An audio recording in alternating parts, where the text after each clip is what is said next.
Hi. All right, ladies and gentlemen, we are back for episode 8. This is November 14th, 2020. Jay Brown, Nick Konstantinakos, and this is Red Night Sky. episode 8.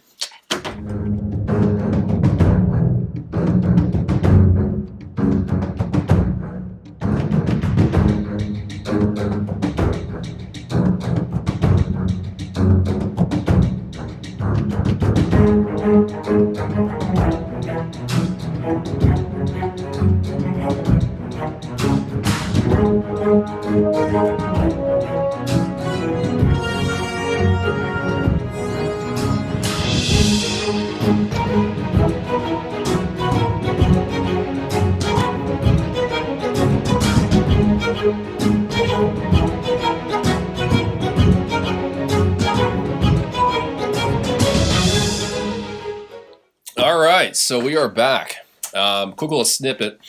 We did record a Halloween episode, which was fucking amazing. It was. We had costumes and everything.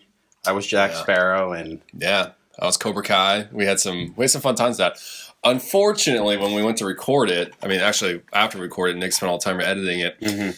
File got corrupt, and we had to abandon it. So that was kind of a major disappointment on our end. yeah, we have some small clips, one-angle clips that we might be able to put up there soon, and just to show you our ridiculous costumes and some of the stuff we were talking about. Yeah. It was a shame too because I remember you and your wife put up the whole table set up, and they had all the swords and decorations. Yeah, and we had the everything. whole thing decked out. We had a fog machine here too. We didn't use the fog machine, but No, well, we were choking on it in the beginning. yeah, Smoke it was a screens. good episode. I don't know what happened, but something got corrupted. I think I don't know. CIA could have been watching us. So. Good point. Good point. Maybe they're tracking us. Yeah, We're not even on Twitter. yeah. Right. Oh my God, Twitter. It's getting shut down, man. Well, not. Is it getting shut down? Not But I mean, Twitter, but- they're censoring left. They're censoring every single one of the president's tweets. I've never seen this in history. This is Well, also, technology has grown with the last decade, essentially, right? yeah, but in the last you week didn't have- or so, now we have censorship everywhere. Oh, yeah, even on yeah. Facebook. Mm-hmm. Literally every single thing is censored. Which Why? well, real quick, they were saying that basically Trump has the freedom or more freedoms than usual when he's tweeting because he's the president. They're saying obviously if it doesn't go through, he'll lose a lot of those freedoms or whatever. And I'm trying to wonder what is he saying that they're going to take down? If what doesn't go through? What do you mean? If he loses the election, basically. In my opinion, he lost the election, right? Technically, he lost the election. Yeah, in my opinion, yes, absolutely. I think he lost. I don't think it's coming back. We can definitely dive into that. But real quick, my point was for Twitter, what kind of freedoms are they giving him, and other than cutting off, a couple tweets here and there? I don't think his content is. Yeah, granted, it's opinionated. His off cue, but some of his tweets, though. How do I put this? I followed the president from the beginning, primaries and everything. And he's dodged a lot of bullets, literal and figuratively. The impeachment, the Russia hoax, just everything they threw at him from day one. The news media, how they just constantly attacked him, didn't give him a chance. he's also the type of person who knows instinctually that even bad publicity is good publicity. If he's in the headlines, he's in the Yeah. paper, that's good for his business. I guess so, but I mean, I guess. It's weird. what he's doing right now is he's tweeting and he's saying that he won the election. He hasn't conceded yet. I know. I find that fun. I find that weird. I find that You find it weird that he's doing it, or finding it weird that he might have a reason to be doing it? well, I think there might be reasons for him to be doing that. I don't think he's a liar. I don't think he would do something like that. And you got to think about this. When there's no law, there's nothing in the Constitution that says any president has to concede an election. No, that's true. So That's true. Every president who has lost, or every candidate, I should say, has conceded in the past, as far as I know. Maybe just one, but out of the 46 presidents so far, there's always been one that has conceded. That obviously ends the election. But you're right; they don't have to legally do it by any means. Now, the question is, why would you not do it? What does he see besides voter fraud that he thinks he can kind of swing this around on? I don't know. That's the whole thing. That's the kind of limbo that I'm in right now because, like I said, I have not counted him out. He's done so many great things, and then I can talk about Joe Biden and Kamala Harris, and just this whole doesn't feel right, and down to my gut does not feel right to me. Like them being in the White House? Yeah. Okay. I mean, and it scares me too. I mean, it really, really scares me. Wow. Okay. Well, before we get into like their presidency, which is pretty much coming down the road, let's take a look at what we got for actual election results. As again, November 14th, Associated Press have reported that Biden has won with a total count of 290 electoral votes. Trump's got 232. Something interesting about this election, though, I got to say, the amount of voter turnout was impressive on both fronts. Well, that was expected, probably. It was, but I think even Trump got 72 million of the popular vote, which is higher than any presidential candidate of all time. Yeah. Now, obviously, Biden got more, 78 million, but still, I mean, the amount of voter turnout in this election was historical. Right off the bat. See, I don't believe that. Like, I don't believe there's something fishy going on here, and I will die on this hill that there is something very fishy going on with this election. This whole thing, it's more than 2 hours of worth of podcast that I could talk about. But well, let's dive in, man. We're here. Let's do it. What do you got? What are some of your reasons to believe for the fraud? Okay. I mean, other than incentive, essentially. The things that Biden ran on, just the things that Biden ran on, doesn't make sense to me. Well, before we get into policy, what do you think is the reason, or what gives you reason to believe that there are not that many voters out there, or that the voting? I mean, yes, of course. Let's just get out front. There are dead people voting. Yeah, that happens. Absolutely, historically, it does happen. There are ballots being stolen. There was a guy, I believe, a postal worker got caught trying to cross into Canada with like 1,000 ballots in the trunk of his car. There are those stories, absolutely. Do they add up enough to make a roughly 6 million voter difference at the end of the day? Yes, it could be, possibly, this election. Okay. Only because of all the things that I've been hearing out there as far as this Dominion voting software. Yeah, they were saying, and it was already a county in Michigan flipped because 6,000 votes that were meant for Trump went to Biden, and that was a glitch in the software. That's true. So I did actually find an article from New York Times about that, which said that basically Dominion was used in 2 out of the 5 counties in Michigan and Georgia. They were questionable. They said, according to the officials at the polling centers, those were actually found to be human error, and they were only 2 out of 5 counties. But didn't they flip one of the candidates? There was something about 6,000 votes that were supposed to go for Trump went to Biden. Yes. Now, that did happen, but again, it wasn't because of the Dominion software, even though Dominion software was probably used in some of those counties. What they found was basically human error on that part. But that's according to New York Times. That came out a couple days ago. So, but again, I mean, like I said, there is voter fraud, absolutely. The question is it enough to turn the election over at the end of the day? It depends. It depends on what's really out there. If they got something up their sleeve as far as what they know about this software or the things being used, and it's not really has not really happened in the past, but I don't know. I don't know. Right, so we'll have to wait and see. I really think about this. All right. So the real state that he would have to turn is basically Pennsylvania with 20 electoral votes, right? Georgia's being recounted because that was less than like 17,000 vote difference. So you can make the case in Georgia. You could even flip the state to Georgia. Biden still has the upper hand significantly. Yeah. So you'd have to turn either Georgia and Arizona, and I believe Nevada with that run, or Pennsylvania, or Wisconsin and Michigan.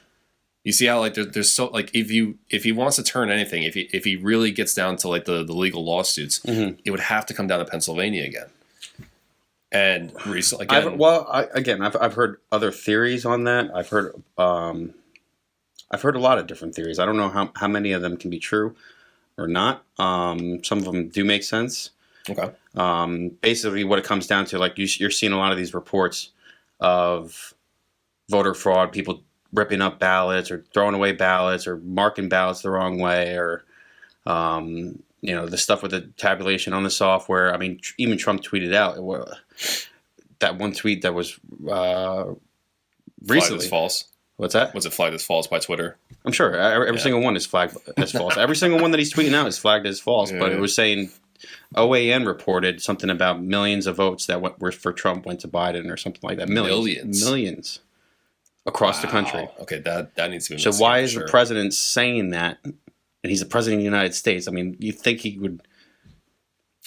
This is go Trump, with somebody. Dude. I mean, he would put out there anything that makes it look better. So I don't know. So now my theory is, if he's doing that, is he doing it to just try and calm the Trump supporters down, preparing them for the loss, trying to avoid a civil war? It might be. It might be. I mean, it's gonna be it was a tough blow because I think a lot of people on the far right did not see it coming, and that's probably, it wasn't a blue sweep by any means. It wasn't like Congress. I'm pretty sure the polls were all way off yeah, on everything. Absolutely. Well, I'll tell you this. Part. I believe, and no one's going to change my mind about this, that the election was stolen from Trump. Stolen by the Democrats, by the deep state, by a global elite system that just didn't want him around. Everything is corrupt, and I mean, there's corruption. Absolutely. I will die on that hill too, because I'm not even talking about the votes. I'm talking about from day one of his presidency was stolen from him. The media was against him. Congress was against him. All these people, for no reason for a lot of his policies to not go through and to not work with the man. Well, he got a lot done too. He did. I mean, we're on the verge of world peace in the Middle East because of things that he was able to do. We'll see how long it lasts. Well, you got to give credit's due. Kushner did pull together some significant peace treaties at the very end in the 11th hour. Yeah. Why it took so long, I don't know. I'm not that savvy on the foreign affairs. Well, I mean, presidents have been trying for years. Since the formation of Israel, they've literally been fighting neighboring countries. Absolutely. Ever since. Mm-hmm. So, is this a step in the right direction? Is it just something that's going to last 5 minutes and they're going to start shooting each other again? Most likely. Most likely, like I said, knowing the history of the area and the region and the conflicts and everything. And I mean, at the end of the day, we're also boiling down to I'm not going to say, like, I'm not going to go off the deep end and say, like, a World War III scenario. Mm-hmm. But you have so many. Well, let's not count that out yet. It could happen. Mm-hmm. It could definitely happen. Just like the Civil War. I mean, it's not over necessarily yet. No, and the threat of it. What do you think about that? Civil War? I hear people like openly talking about this, and I think we are. Two things really sparked a lot of concern this whole year, actually, besides the whole COVID and the economic concerns that are taking place. Mm-hmm. Record number in gun sales and ammunition sales. Mm-hmm. Off the charts, right? So people are stocking up. Mm-hmm. But when I talk to people like day to day, when I get, in my local neighborhood, work, whatever, friends, what I'm finding personally is that a lot of people are just trying to prepare to defend themselves as opposed to looking to go out on the offense. But that's another thing, because I see like Chicago, Los Angeles, a lot of these major cities are locking down now. Yeah. They're boarding up. Texas, Oregon, and I think, like I said, Chicago are going basically to like a 2-week lockdown. Well, not just, even New Jersey. You know what's going on in New Jersey now? We have like curfews and stuff. So, what is this because of COVID, or is this because of a pending riot? Good point. And why is it after 10 o'clock? Does COVID not come out? Like, do they just know that it's... It goes to sleep, It's hybrid. No, the whole concept is basically like after 10 o'clock is when you have like the mass gatherings in bars and restaurants, and that's where people get cozy and close and all that kind of stuff. Mm-hmm. And there is some degree of truth that like if you go to Walmart at like 1 o'clock in the afternoon, mm-hmm. you're not getting like too close to people necessarily. Mm-hmm. You're wearing masks, whatever. Theoretically, I don't think you ever really got too close to anybody in Walmart. I mean, people are still going to Walmart or food shop. And this is what I don't understand, especially about Walmart.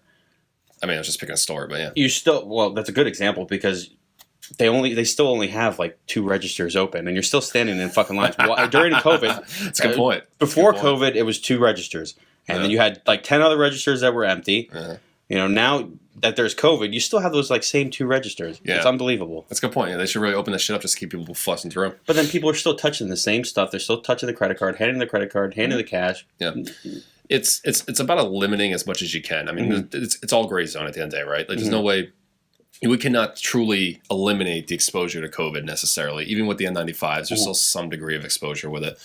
But at the end of the day, I mean, the whole bar and restaurant argument is that when you go out to a bar and restaurant at like 10 to 2 in the morning at that time, people they're close. They're in their little circles or social circle, whatever, and you're bumping shoulders and stuff like that. I mean, there's a little bit more room for exposure and all that kind of stuff. But that's where one of the main spreading avenues is essentially. That's the argument. But again, I mean, we have a completely different perspective now on COVID than we did back in March and April when it was like nobody knew what the hell was going on, what this virus is capable of. And we've come to a completely different concern now because now, back then it was like we didn't know what was going on. All concerns should be applied to it. Now we understand that it's not Ebola. You're not going to die just because you have it. And the economic implications of shutting down are far greater, even according to the WHO. That's to my understanding. But what do you think about Biden's plan? Doesn't he want his COVID guy want to lock down for another 4 to 6 weeks? Yeah.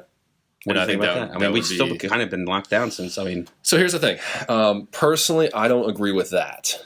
I don't think a 6-week lockdown is the best way to go. But at the same time, I think we are too far economically screwed at this point. That whole Great Reset theory that's coming down the pipeline, we're already into it. It's already been triggered. We've already gotten to the point where it needs to happen to some degree. I'm not saying New World Order. I'm not saying, give all the money to one currency stabilization or anything, but we need to do something at this point. There's no way we can survive if we just opened up tomorrow and just pretended like it was all okay. Like what, stimulus or a new currency or... Yeah, I mean, like... Should we just end up being another state in this global New World Order or whatever you want to call it? Because that's what I think is going to happen once Biden is in. That's my theory. Yeah, I don't... You know me, I'm a skeptic on a lot of things. I don't think... I appreciate you being a skeptic because I'm too stubborn now. I mean, I'm so pissed off at the left and how they could have voted for this guy when you had a chance to turn things around. Yeah. And that's just, again, my opinion, and I might be a little salty, but I have a lot of reason to be. I totally understand, man. Actually, it's funny. Like, side note, I was doing surgery on Thursday. I was talking to a general surgeon. And I mean, we're doing the surgery, but we're going back and forth. And he goes, and he's a big Biden, or at least he's a very leftist opinion. And, we're just having a friendly conversation. And he's like, I'm so happy like Biden got in and, we can finally start working towards climate change and this and that. And I'm like, I don't really think we should be getting back into the Paris Agreement that quickly. And he goes, what, you don't think climate change jump right back in? He's going to jump right in. Yeah, he's going to go right back into it. Well, why don't you think so? Because I haven't really looked into it. And remember the last podcast you said that you were questioning about the climate results? Yeah. Okay. Yeah. So we're going back and forth and he's like, like he kind of like stopped for a second. He's like, well, you don't think climate change is important? I said, no, actually, I think it's very important. But when you look at the actual numbers of the Paris Agreement, the U.S. has reduced CO2 emissions more than any other country in the Paris Agreement. So why are we going to jump into an organization agreement basically funding other countries when we're the ones who are doing the greatest contributing reduction in the first place? Always been doing that, and that's why a lot of people like Trump and why we got out of these things, because we can still do these things ourselves and we don't have to rely on all these other countries and be part of this global, whatever you want to call it, New World Order, or, we're always policing everybody. An agreement's one thing. It's like, okay, we'll all agree to like lower limits and all that kind of stuff. That's fine. The question is, at the end of the day, are we now becoming funders? Like, are we funding these other countries in order for them to do it? Yeah. And meanwhile, we're the ones who are actually doing the CO2 emission reduction at the end of the day. And so when I explained it to them, they were like, oh, like they had no idea that we didn't leave the agreement because we don't care about climate change. We left because we actually are doing a better job. And now we are the ones who are paying other countries to do it when they should be able to fund themselves in the first place. Yes. And I think that was one of the main reasons that we got out in the first place. Yeah. And I thought it was a good idea. It was I was for that policy. Yeah. As far as climate change, I watched this documentary that was on Netflix. It was called Kiss the Ground. Yeah. And it fucking blew my mind. It really did. Okay. It talks a lot about how like carbon is good for the atmosphere and all the things that we do, like, your solar power and your vehicle, your electric vehicles and stuff like that are more damaging to the environment. For the environment as far as CO2 emissions and then recycling, all this stuff. But the main thing about it was it started off with the soil and the farming and what people did back then. Like if you went back to the Dust Bowl, that's when they first, like during the in the area of the Great Plains, they started plowing all the dirt, breaking up the soil. Well, there's a difference between dirt and soil. Dirt is dead dirt. There's nothing in it. No microbes, no nothing. Okay. Soil is full of microbes and enriching stuff that feeds the plants, and it's all part of the ecosystem. Okay. But what I thought was weird is it all starts from there, and that's how you can curb this extreme weather. The extreme weather is what is nuts right now, like the fires, the hurricanes, all that stuff. Which they attribute to the increase in the temperature. It's like if your body is increasing temperature. Yeah, but the way that this documentary explained it was basically like it all starts with the soil.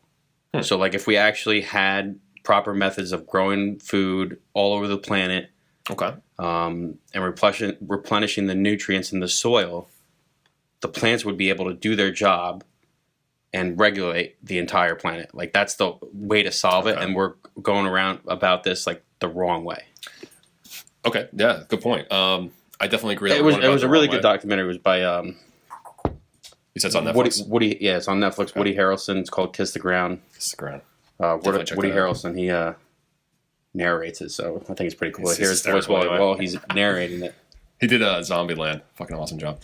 Yeah. So the thing about that, though, I mean, we are going through a deforestation phase essentially for the last couple of decades. I mean, we've been doing it since we've been industrialized, but realistically, we're taking down the Amazon left and right, building our fucking IKEA furniture, which really isn't, in my opinion, it's not worth the end of the world per se. And I think speaking of the end of the world, though, like the documentary talks about, like we only have like 50 to 60 crop cycles left. Like we might be able to get 2 or 3 crops a year, but we only have about 50 cycles left there, according to the documentary. We're done on the crops. And then we're going to be starving to death. All right. So, I mean, the thing with that is also, I think our technology is getting to a point where we're going to be able to artificially create food just as much as we can. Well, that's what they're doing. They talked about all that pesticides and genetically modified food and stuff like that, and there's an issue with that too as well. Like listen, man, if you don't want your chickens pumped up on steroids, we got to make some changes. You know what I'm saying? We need to reconfigure our agricultural. That's why we're doing all this stuff right now. They're creating all this genetically modified, but also the pesticides. Like the farmers, they're using these pesticides, and it's basically killing the dirt, and they have to do this every year, and then eventually that dirt is not going to be able to grow a damn thing. Yeah, it's scary. It's coming down. It's just like in Interstellar. Like that's Interstellar, that movie with Matthew McConaughey. Like the crops, nothing was able to grow. It was exactly like that. Yeah, that's why he had to leave the planet. No shit. Wow. Mars, we're coming for you. Get ready. Elon Musk is going. Actually, side note on that, the government just NASA just verified that SpaceX can start taking people up to the ISS. Well, to the ISS, but I mean, once you cross that, like I forgot what stratosphere. Didn't they do that once?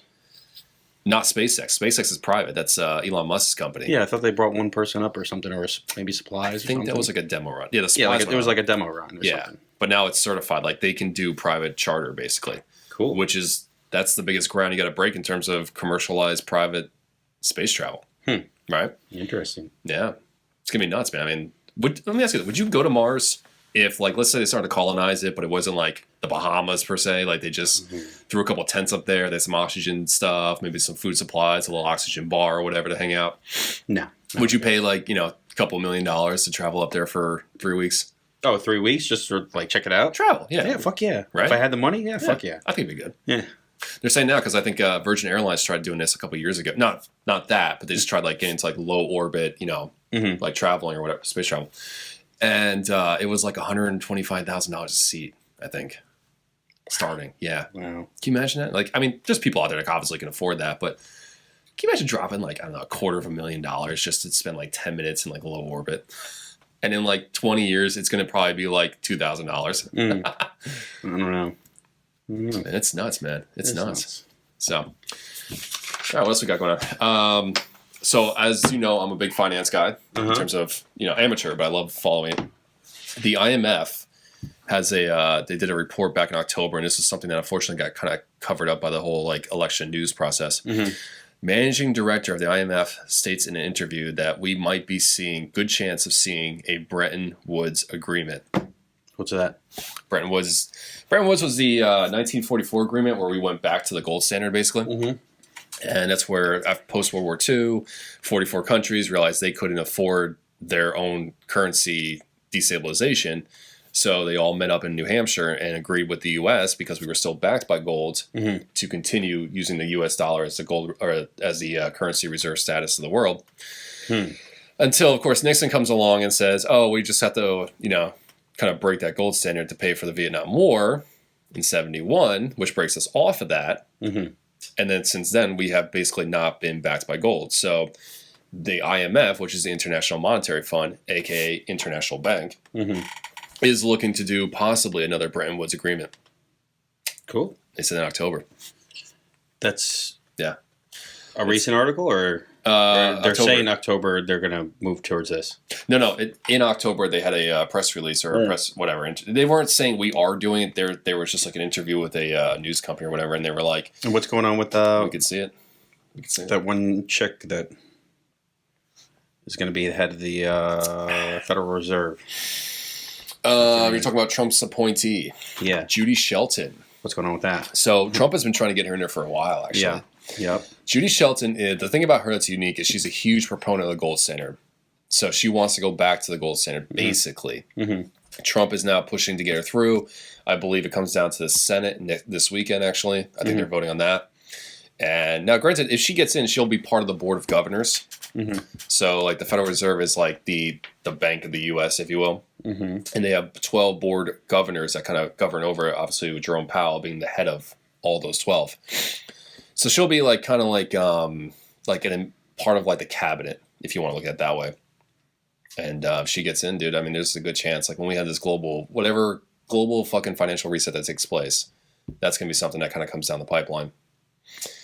And it's tricky, man, because I mean, what they're thinking of basically is that all the countries around the world have amassed so much debt on their federal balance sheets that one of the ways they can resolve this is every country has a store of gold somewhere. So they take the price and they literally just ramp it up. They just say, okay, like the U.S., for instance, has the highest reserve, roughly 8,000 tons. Instead of keeping it around $1,900 per ounce, you jumped it up to like $20,000 per ounce. So give everybody like an equal cut, almost, or no? More like, yeah, because different countries have varying amounts, but if they all come together and do a global agreement or whatever, they increase the price of gold, they can offset the debt on their balance sheets. So we have $27 trillion in debt. They just take the price of gold at 8,000 tons, raise that up to whatever, 30,000 per ounce. What would happen to any gold that I might have? Would that Price go would up as go well? up. Price would go through the fucking roof. That'd be nice. Right? Can you imagine? I mean, I don't know. I don't think the gold standard is necessarily the best way to go. Because, for one, there's only... When you take all the gold in the world that's been mined and surfaced and refined, you put it all together, you only get about 2 Olympic-sized swimming pools worth. That's how much gold there is in the entire world right now. Really? Yeah. According to the World Gold Council, yeah. I feel like there would be more than that stacked away in the Federal Reserve. Yeah, there's only 8,000 tons. Just to give you an idea. 8,000 tons. That doesn't seem like a lot because It's not. just one brick of gold is like super heavy. Well, a brick is, I think, you can do a Like kilo. 300 pounds, isn't it? Look it up, actually. I'm not positive how much one brick is, depending on what you call a brick. Like, like the things you see in movies. Yeah. Look it up, because I'm not positive on that, to be honest with you.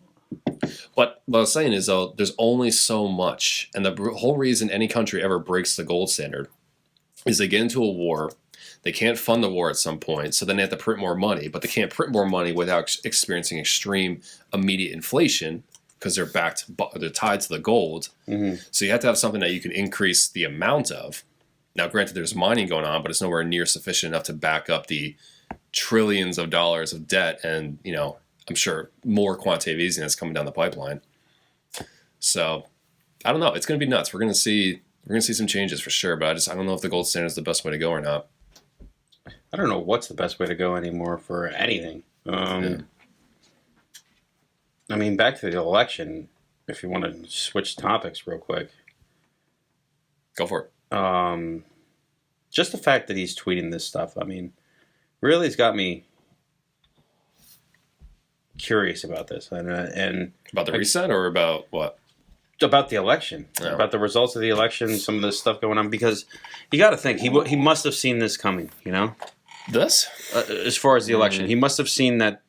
I don't think so, man. He seemed pretty distraught over it. Well, the mail-in ballots and everything, it's ripe for fraud. The attorney general said it's ripe for fraud. What's going on with QAnon? Like, do they have any reasoning for what's their understanding of why this is taking place? They have obviously there's the accounts of fraud that are being claimed, Well, yes, but they're not if they have insiders and they're all into the intelligence community, what's their reasoning? to demand maybe voter ID, and a lot of it goes back to 2016 where they were saying Russian interference. I mean, you can look at some of Trump's executive orders as far as there was one in September of 2018, I believe, something about basically to stop foreign interference in the election.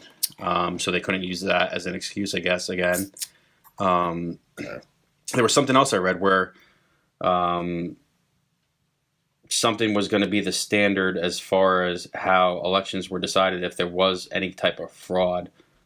I'm still trying to find out that how much of.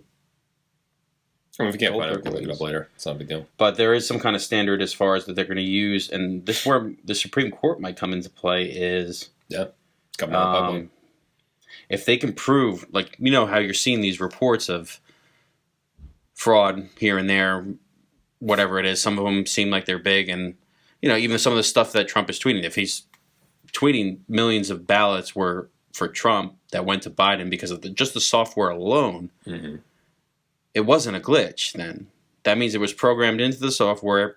I've heard that before. I've heard it in other past elections where they say things like this. So I don't know what to believe really with that.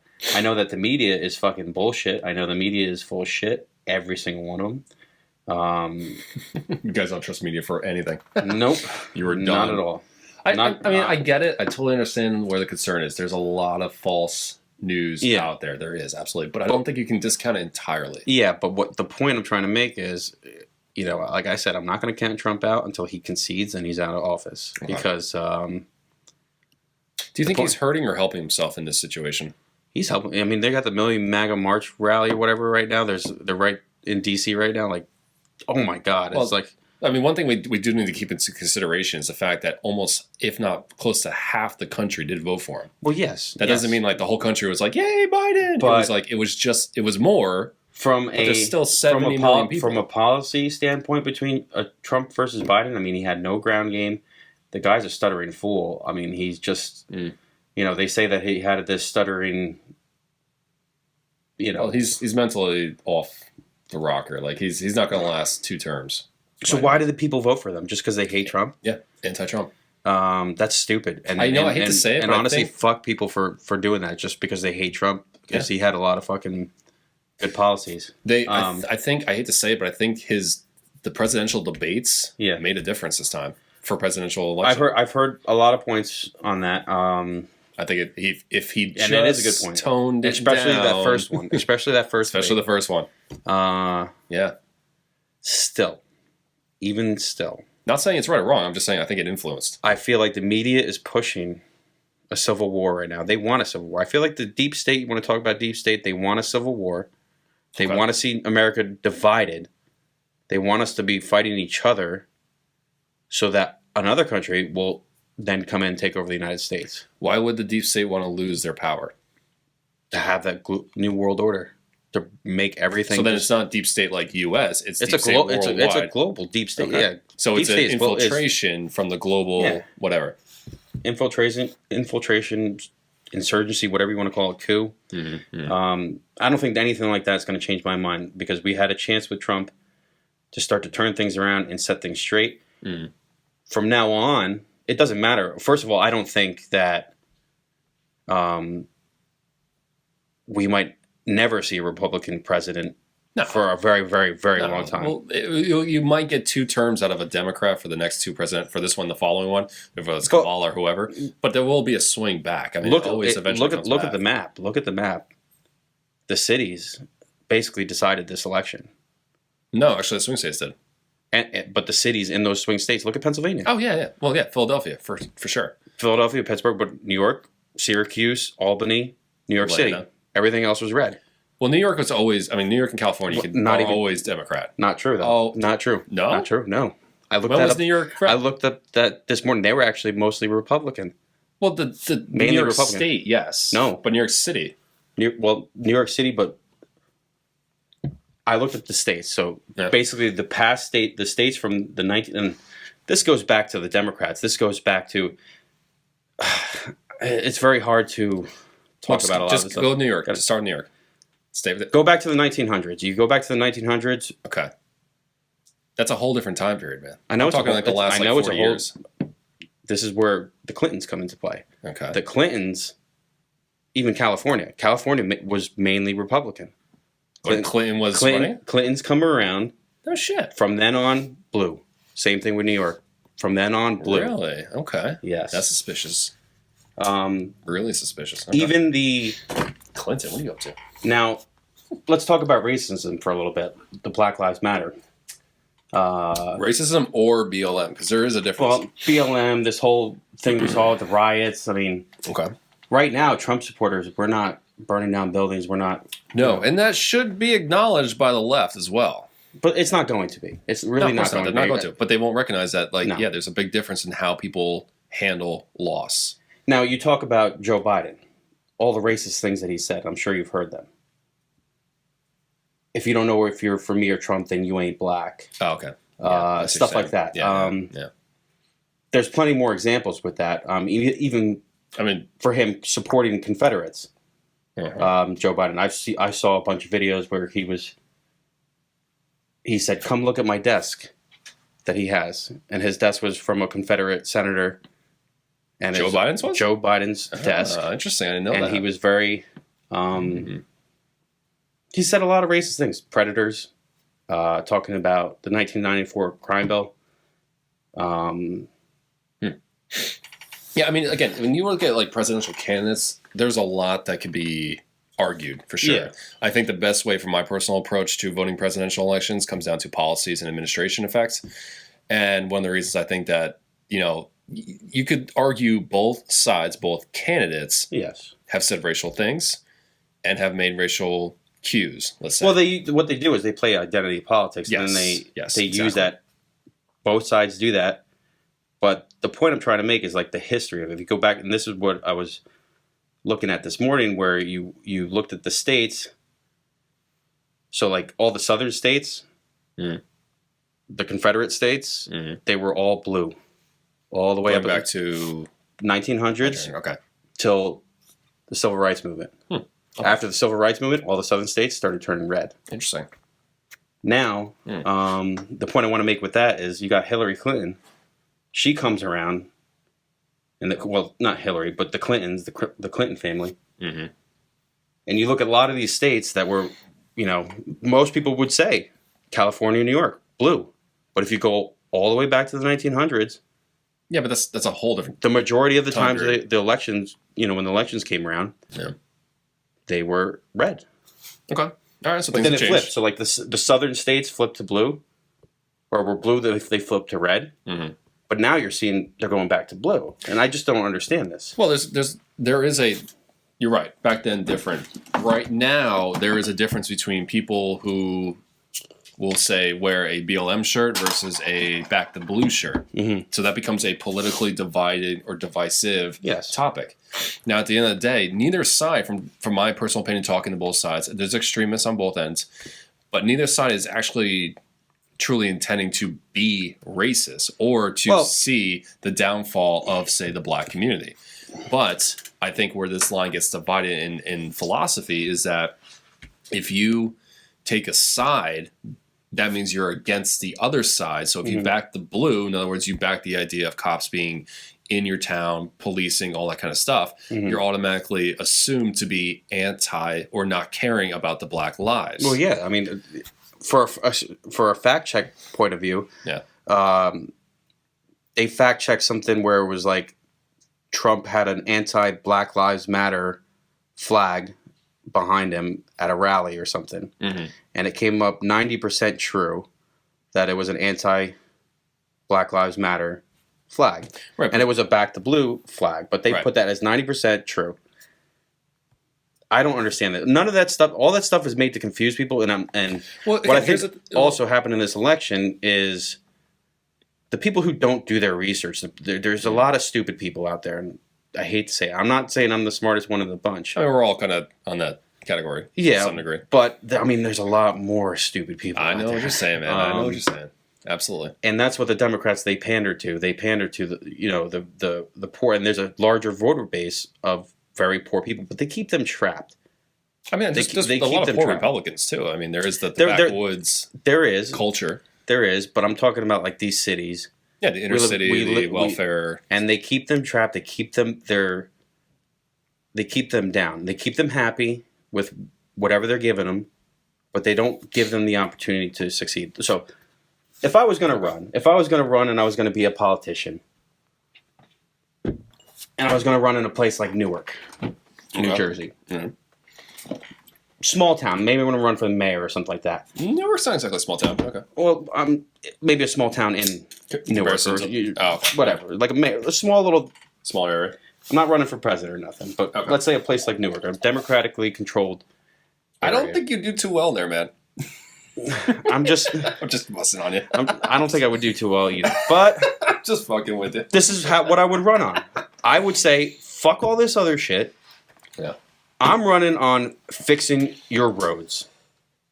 Okay. That's where I'm going to start. Okay. I'm going to fix your roads. And then if I do that, that's going to be the first thing I'm going to run on. I'm not promising anything else. I'm going to fix your roads. And then I'm going to fix your sidewalks if I have enough time. And then I want you to fix your storefronts and your schools. Start with something small and obtainable. Mm-hmm. Every politician promises all the world to everybody. Right. And they don't do anything. They don't get anything nearly as much, no. No. Well, start with a small plan, get some things accomplished. So when you vote, though, you're not voting for the realistic, I mean, you may be, but realistically, you're not voting for these things actually happening. You're more voting for, I want these things to happen. I want to see these issues addressed and blah, blah, blah. Of course, yes, you do want them to happen.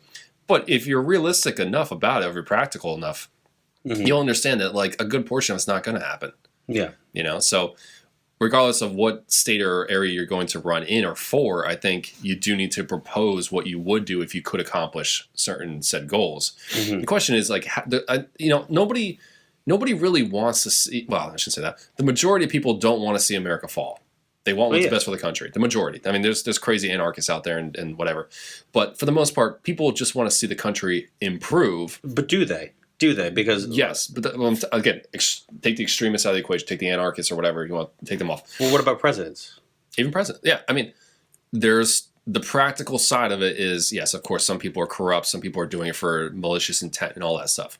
But the majority, like you, myself, people we know in the area, people we work for, the community doesn't want America to go downhill. No. Maybe answer for things they've done in the past, but not destruction of the country itself.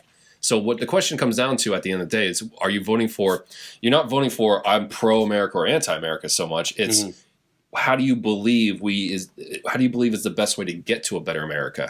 What are the policies and procedures you think work better given the climate of our situation? And then you pick a topic: healthcare, environment, economy, school systems, whatever. Every topic has its own, category. And then you debate, I think we should do it this way. Well, I think we should do it that way. You're still trying to get to the same goal. So to answer your question all the way back before about being in a civil war, it doesn't make sense to me that we would even lead to a civil war because we're going to be fighting each other over the same outcome. We're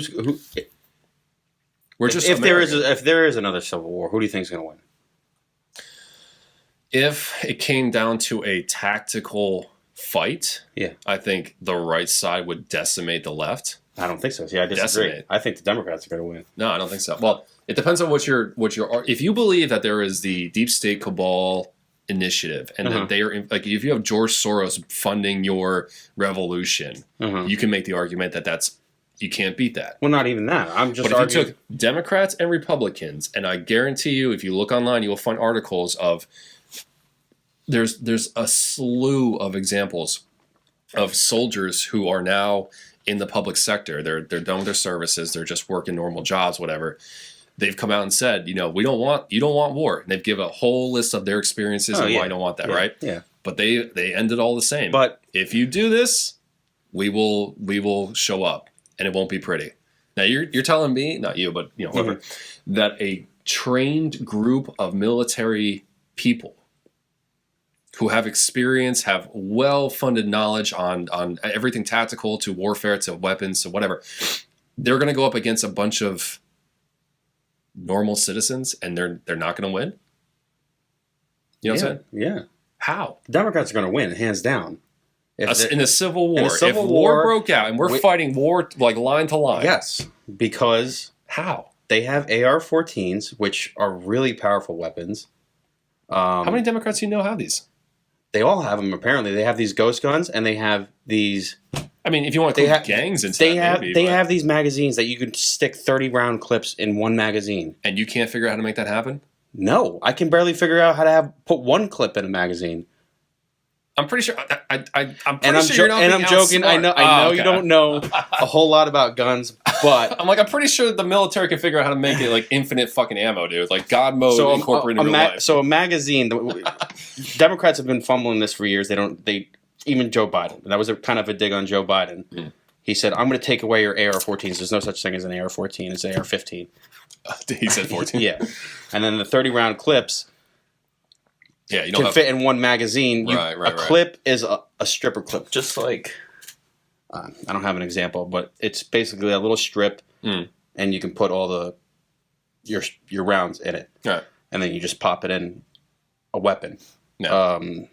So you can a magazine is like a 30-round magazine. You put each individual thing in the magazine. There's a difference between a magazine and a clip. Mm. And then these ghost guns that they talk about all the time, they're pretty scary. But I'm saying even you don't have to go special forces. You can even just go to infantry guys, right? Mm-hmm. Or women, whichever. And they go through their basic training. They learn how to clear and sweep a room. I mean, that's part of the training. Yeah. So you're telling me these people who have been doing this for like what do you think? What would the military? What would the military or whatever?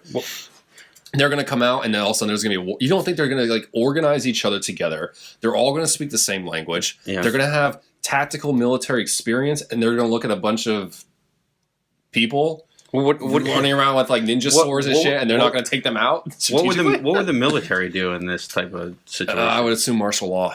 My best guess is martial law, and believe me, dude, that would be fast. Like they would. There was actually in 2000 there was a law that passed through Congress. I forget the name of it now off the top of my head, but it basically is a planned military tactical mission that it's Operation something. I gotta look it up.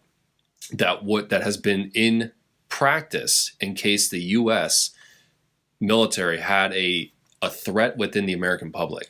So it would basically almost like detaining the public in order to neutralize the threat that's in it. So they're already prepared, if they have to not only implement martial law, but to lock us up temporarily. Now, what do you think about Trump's new defense secretary? So I don't know much about him. I know he's a special forces background, but again, I haven't done enough research on him. It's kind of interesting to do it the left has ties to Michael Flynn, if I'm not mistaken.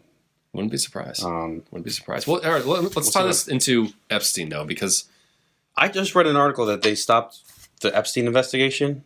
They stopped it? Well, as far as Epstein's concerned, he's dead. So, all the people that are out there, they did it, but they said that the investigation could have spiderwebbed to all these other people. Yeah. And they kind of just said... Really? So they're not going to pursue it? I just read an article like that recently. I don't know if it's true. So that is something I think we as the American people have an obligation at this point to... There's certain topics that I'm finding that we have the right or the obligation to hold our government accountable for pursuing. And I think that's one of them. For a federal prosecutor to just let an Epstein situation go, in my opinion, is not acceptable for world leaders or even just the government. When he is blatantly doing what he's doing around the country, if not the world. Yeah. And then you have close to, I think it was roughly 80 victims coming forward to the Miami Herald back when it was down in Florida. Yep. Alex Costa was the prosecutor. When that evidence surfaces, that is a situation where you should not have any freedom to let that go. Even if he's intelligence. There's no There's no reason to say Why are they though, or if they are? because I think it's honestly too big to fail. I think he has too many people wrapped into. I don't think he is actually the source. Did you hear about that though? That article? Or, I mean, No, I didn't hear about that. okay. So Sure. so what is the? You have any like new information on that, on the whole Epstein thing going on? Not so much new information, but new perspective. Because if you go back in previous podcast episodes, we were both talking about this quite a bit, and it's evidently clear that the CIA knew what he was doing. The question is, were they utilizing him as a source or a leverage to get dirt on other political officials? Now, if that's the case, then that means not only was he able to continue his pedophile ring basically under the radar, but that the government knew about it. Mm-hmm. So let me ask you this. If you have a daughter, a sister, a cousin, a niece, or whatever, and you find out that she's involved in this and you want to get help, who do you go to? Who do you report to? You go to the local police. They're going to hand it up to the federal. Well, that's exactly what the route that they took. I mean, they went to the police, and the police weren't doing anything. Then they went to the FBI, and the FBI didn't do anything. Then they closed the case for a while, and then they reopened it back up when they caught Jeffrey Epstein. Now I think that they're closing it again. And that's wrong. It is wrong. Ultimately, they're closing the case. Why is we as the people should be holding our politicians accountable and pursuing the need to investigate this, because it's not something that I'm okay allowing to exist in our country, with the intelligence agencies not only knowing about it but utilizing it. So if they are not, well, there's more than one account. I mean, there's more than one thing that should be investigated. Absolutely. People should be held accountable. Jim Comey, Andy McCabe, they should be in jail. Hillary Clinton, she deleted all these emails on a private server. What she did in Benghazi, that was criminal. Joe Biden, a ton of shit that he did. His son. And he's been in office for 47 years. He hasn't done dick. And he's a racist piece of shit. And he's stupid, in my opinion. I mean, I will go on and on. Joe Biden or Joe Biden's son? Both of them. They're both okay. Dummies. They're both. And this is the point I'm trying to make. After Trump, you will never get another president like him ever again. No. You're only going to get even if it's a Republican, if a Republican manages to get in there, they're just going to be a mummy, a controlled mummy. They'll be politicians. That's all you'll ever have. Yeah. I mean, that's why I like Trump so much. But think about all the times that the government has lied to you, and it's been proven to lie. They're spying on you. People said no. There's a difference from, like, let's say there's alien life and they just hide that because of fear of the American public or what. There's a lot of shit that the government covers up. Well, yeah, take your pick. Iran-Contra. Yes, Iran-Contra. The Vietnam War. Which, side note, 9/11. how many people got prosecuted for Iran-Contra? I don't know. None, probably. One person out of 12 in the entire cabinet at the end of the day. And it wasn't even, it was like, it's all corrupt. Pardoned. I mean, how many times has the government lied to you? I mean, Bill Clinton. Yeah. He lied about the definition of what is. What else was I going to say? My point is Ronald Reagan. Yes, you had the Iran-Contra affair. Absolutely horrendous. Obama, Fast and Furious. But where do you draw the line? I don't know. When is America going to get the balls to fucking stand up to people? Kids, and we're still like, well, it's politics as usual. Well, that's the thing. That's the whole thing. Because people forget about these things. They forget, and I tend to not really forget. I tried to not think about this stuff, but there's so many times that the government lies to you, that all this corrupt shit is going on, and nothing happens. So then that makes me think. Nothing changes. Nothing happens. Nothing changes. Nobody is held accountable. There is the justice system that is for us, and then there's the justice system that is for just us above. I mean, the people above. Yeah. I don't agree with that, and you can see it now. All this stuff is getting exposed left and right. I don't know if it's because of the internet, and at this point, after Trump is out of office, unless JFK Jr. comes out of somewhere or Trump gets reelected some magical way, I'm done with social media. I'm done with politics. I'm done with all of that altogether. Let me see. I give up. What did Trump do during his presidential candidacy that exposed a lot of this stuff? What did he do?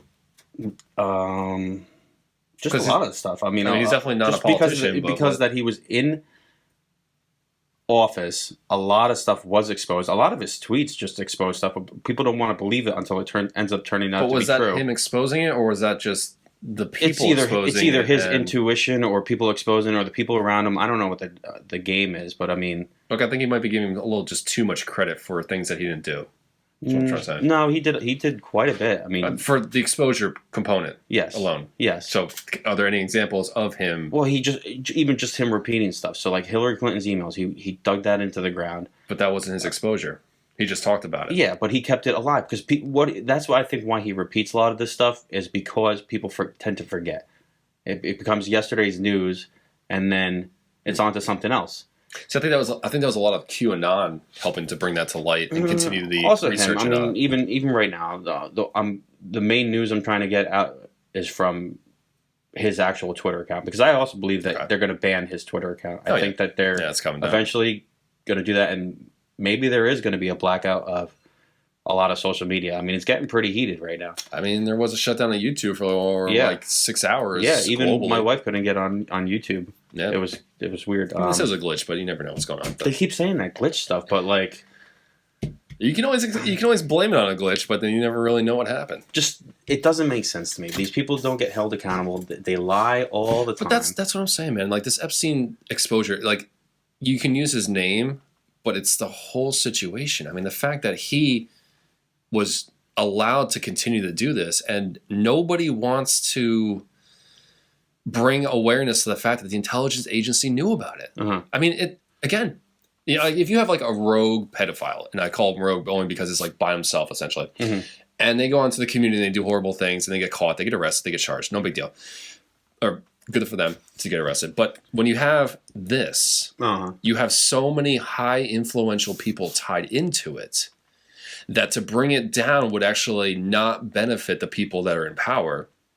Therefore, they are too big to fail. That's a problem. That's where we need to, as humans, as Americans, as whatever, draw that line in the sand and say this is unacceptable. Even if it's the entire government, it needs to be riddled. It needs to be exposed. It needs to be investigated essentially and brought to justice in so many ways. I mean, there's no excuse for us to allow that scenario to continue on. I mean, where do you go? How does it get worse than that? Well, it's also Jeffrey Epstein. He's not the only one. I mean, there's exactly. Ghislaine Maxwell. I mean, and he's not the only person to do something like this in history. He's one of the most famous ones. Yeah, but not even there have been other accounts of these sex rings and human trafficking. Yeah. Human trafficking is a very horrible thing, but that's just one thing. I mean, didn't you have an article you wanted to bring up about something? Oh yeah, so we'll pop that up now. There was an article from the BBC that found there was a guy over in England who basically a group of teenagers went into a chat room. They pretended to be underage boys, chatted with the guy. The guy was, I don't know, 67 years old or something like that. They agreed to meet up, which means basically this guy was a pedophile. It ended up he went to go to some park area to meet up with what he thought was going to be a young kid to have his fucked up fantasies or whatever, and they beat the shit out of him, and he ended up dying from the beatdown. So then the whole article was exposing this like pedophile hunting, not an organization, but like groups of people now that are going out and doing this kind of stuff. I don't have a problem with that. I don't either, not at all. But what I think is interesting is that the people are so like. Wasn't the guy 15, or was he pretending to be 15? It was one of the underage. kids. Yeah. Who the kid was 15, and the guy that came knew he was 15. Yeah. Apparently. Yeah, he knew exactly what he was doing basically at the end of the day. And the family's speaking out like, "Oh, this is our so and so is our father, brother, whatever," and they're trying to make it look like this is not something that should be happening. And granted, it is a slippery slope because when you start giving power to people who don't pursue a justice system, there's a lot of false accusations that can take place for sure. Yeah, you can't just all go around acting like Batman. Exactly. I'm not wearing hockey pads. I haven't watched that movie forever. I can watch that movie over and over again. Oh, it's fucking great, right? But at the end of the day, there is a need at this point where the people are starting to take justice in their own hands, and quite frankly, I don't blame them because if local, well, I mean, I think that's what would spark the Civil War. I mean, I think if there was a Civil War, it would be it has to be sparked by something just cataclysmic, like something that's just god awful. I mean, like I said in the last podcast, I think that was the one that got deleted, but there would have to be some kind of Boston Massacre to occur right now. Otherwise, I think that would be between two fractions as opposed to factions, whatever. I mean, like knock on wood or whatever. I'm not trying to say anything, but I'm just saying there's a million MAGA march right now. Let's say some shit goes down there. There's a lot of pissed off Trump supporters. Oh yeah, yeah. I think like you're onto something. I think if it would spark, it would be Trump campaign does succeed in some sort of lawsuit turnover, which would lead to, if not questioning or if not election, definitely questioning. Yeah. I think that would be where the Antifa comes back out. They start marching on the same streets. Then you have the This is where the theory goes with that, is that if he can bring it all the way to the Supreme Court, prove that there is some major voter fraud going on in Pennsylvania, which is weird. They're not allowing the people to go in and watch the poll watchers, the Republican poll watchers. 60 of them sign affidavits, which are punishable under imprisonment. Well, why were they not allowed in? Like, what was their argument for not allowing them to actually do the poll watching? I don't know. I know there was a lot of cases of intimidation, which happens in every election. People with bats outside polling places or whatever, and certain areas. If you're trying to go into a poll area, bad. I mean, that's obviously. Well, no, I'm saying it's happened in lots of places where this is how you used to fuck with elections. Is gangs outside polling places with bats and said, "You ain't voting for this guy. Get the fuck out of here." And it's basically there's a lot of that though. There's a lot of accounts of that happening. Where in this election, lots of accounts. I've been following this very, very, very closely. Okay. I assume it's in swing states. And all the swing states were. I've heard a bunch of different theories that, let's pretend this is a football game, and the other team is caught cheating. Right. So New England. This is where I was getting to the point where, this theory goes out where basically you have all these small accounts, and it's usually like, let's say you went out there and you stuffed some ballots or whatever, and you got caught. You get in trouble. You take the fall for Nancy Pelosi or whoever the fuck is really orchestrating it. You're the fall guy. You're just if you're the one doing it, or you're the one that catches the person doing it. You're the one doing it. You're whatever involved in the voter fraud. You're stealing 100 ballots or whatever. You get in trouble. But if they can prove that the campaign rigged the election, and it goes all the way up, then every electoral vote would go for Trump, swing the other way around like that. See, I don't agree with that either. I think that's just a theory I've heard. Right, I don't know if it's 100% true. I think you could discount that county or votes and have a re-election process, but I don't think that's just because I don't know if it would have a re-election process, because you need to have a president. You need to decide who a president is, and this is where it would go to the Supreme Court. If they were able to prove that, then I think they use the 12th Amendment, right? The 12th Amendment goes to the House now. Now the House has to decide who the next president is. Which budget comes out to count numbers. Each state gets one vote. Well, it's representative-wise. In the House? Yeah. Well, state-wise, yeah, you're right. Well, it's statewide. So each state gets Republican states than Democrat states. Yeah. So each state gets one vote. And that could turn the election around. I've heard that theory. Good, yeah. Again, I'm learning a lot about this, how the government works and everything. I'm not a lawyer, just stuff that I've heard out there. But as far as election fraud, you have like the New York Post and all these mainstream media places saying, no, it's not true.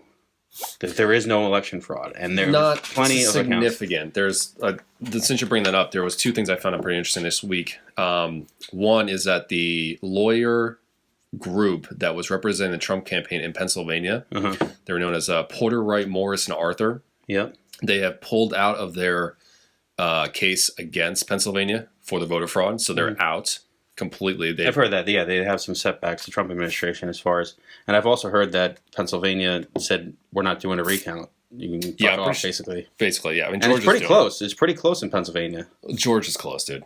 George is like on the line. Even Pennsylvania, if they can prove some of this fraud, and especially what was going on in Philadelphia, the 6,000 votes. Yeah, I mean, if you can pull off the case for thousands of votes being completely off, sure, you could. Realistically, I think it was something like almost 60. Like Biden was up 60,000 the final count in Pennsylvania. That's a long stretch to kind of question. But they came up with these votes, and I mean, they just kept counting. And then the fact that they didn't have, and this is just Philadelphia alone. Right. That's where they got the 60 Republican poll watchers that were kicked out. In PA. in PA, just in Philadelphia alone. Yeah. And this was election night. And that's why Rudy Giuliani went there right the next day with Sidney Powell, which is interesting to me because Sidney Powell is Michael Flynn's lawyer. Oh. Now they're teaming up, going to Philly. Shit, okay. And she's also saying a bunch of other stuff. Right, Sidney right. Powell. I mean...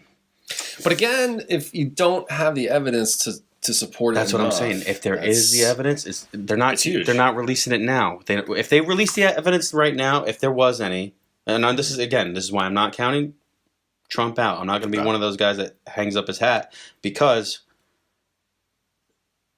if it happens now and they just released all this evidence, Trump won or whatever it is, I don't really know the whole law, but I've heard a lot of theories about how it works, and as far as if it goes to the Supreme Court, and then like all the judges that are going to be in favor of Trump, 3 of them that he got them their jobs, 2 of them that were also when it was Gore v. Bush. And then what I find interesting is Kavanaugh, I believe, and Amy Coney Barrett were also on Bush's legal team fighting the election results. Oh. Gets even more. We didn't know about that. Gets even more interesting. Ooh, okay. So you now have the Supreme Court packed with 2 people who already supported Bush the first time. Yes. That Trump put in there.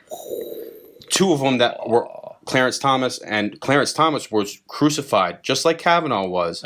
He was the one where they were accusing him of putting pubic hair on the Pepsi and all that stuff. Oh, right. Yeah, so the Democrats crucified him for that, and he's got a little sour taste. So he's right, yeah. So now, the other interesting thing is Amy Coney Barrett was also a prodigy and clerked for Justice Scalia. Yeah. And Scalia, there's theories that they killed Scalia. Yeah, I'm not sold on that necessarily yet. So a lot of people still believe that, but I'm just saying. I see what you're saying. That's going to be interesting. So basically, another interesting thing. He just has to make it to the Supreme Court at the end of the day. Interesting thing. If he makes it there, it's a solid win. It might be, but another interesting thing. Amy Coney Barrett, she's got 2 Haitian adopted children. Okay. Now, the Clinton Foundation was involved in, and this is not conspiracy, this is all true, was involved in, and Hillary Clinton was involved in something with Haiti. Well, they were all around the world, yeah, I'm sure. But no, it was something involved in Haiti about like Hillary Clinton stealing children or some shit. I'm not even joking. This is not conspiracy. This is not conjecture. There's legit evidence of her stealing kids in Haiti. We're gonna take a break after this, and we're gonna look into that. But I'm not even joking. You sure this isn't QAnon, man? This is not QAnon stuff. Okay. During Trump's inauguration, or not his inauguration, it was when they had that dinner before the election. It's like a presidential dinner, and then Hillary Clinton was there. He made some joke, and I'll show you the joke on our break, and maybe I can put it up here, about Hillary Clinton stealing villages from Haiti. Holy shit. Hillary Clinton looks up at him and just like, why'd you say that? Why'd you say that? I mean, that's no evidence by itself. Well, no. But the whole Haitian thing, I'll go into it. You do know Trump was like best friends with the Clintons before, during their whole process. I do know. And so maybe all that's going down, this makes historically speaking, this the Clinton Foundation, the child stealing, if it's true, and all that kind of stuff. Trump was cozy with them There was an interview as well as Epstein. There was an interview with Trump where he said, before he was president, and he said, are there any regrets, or is there anything you wish you could have changed in your life? And then he goes, well, there's always things that everybody wishes they could have changed or done differently. And then he says, I wish I would have donated to the Hillary Clinton Foundation or the Clinton Foundation. And this is I can understand why. Yeah, it's blatantly obvious at this point that the Clinton Foundation was one of the most corrupt organizations of all time. But we'll get back to that Haitian thing. We'll look it up right now. Yeah, we're going to take a quick break. All right. We'll be right back. American missionaries arrived in court in Port-au-Prince on Thursday. They believed that they would soon be set free. We expect that God's will be done. We will be released. We are looking forward to what God is going to do. But a Haitian prosecutor decided the accusations against them were serious enough to build a criminal case.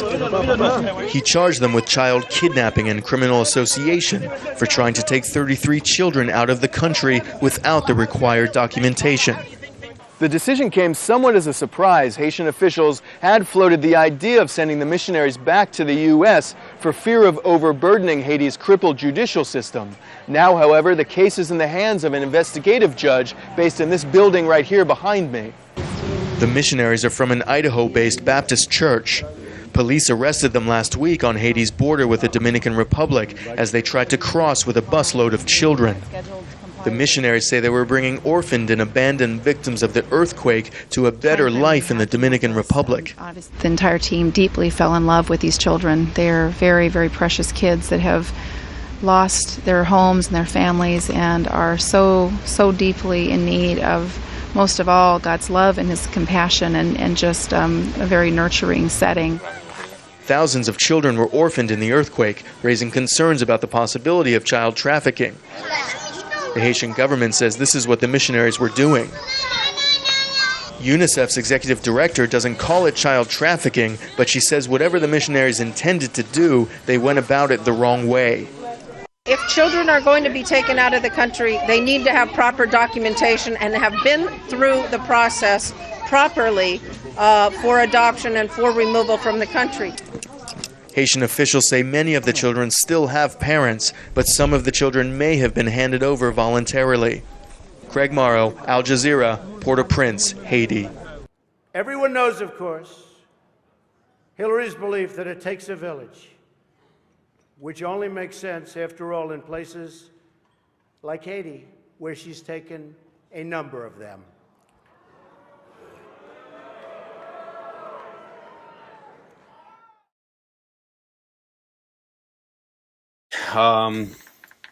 So what were we talking about? The Haiti situation? So you made the accusation that I believe the Hillary Clinton Foundation, which was in Haiti, was stealing kids.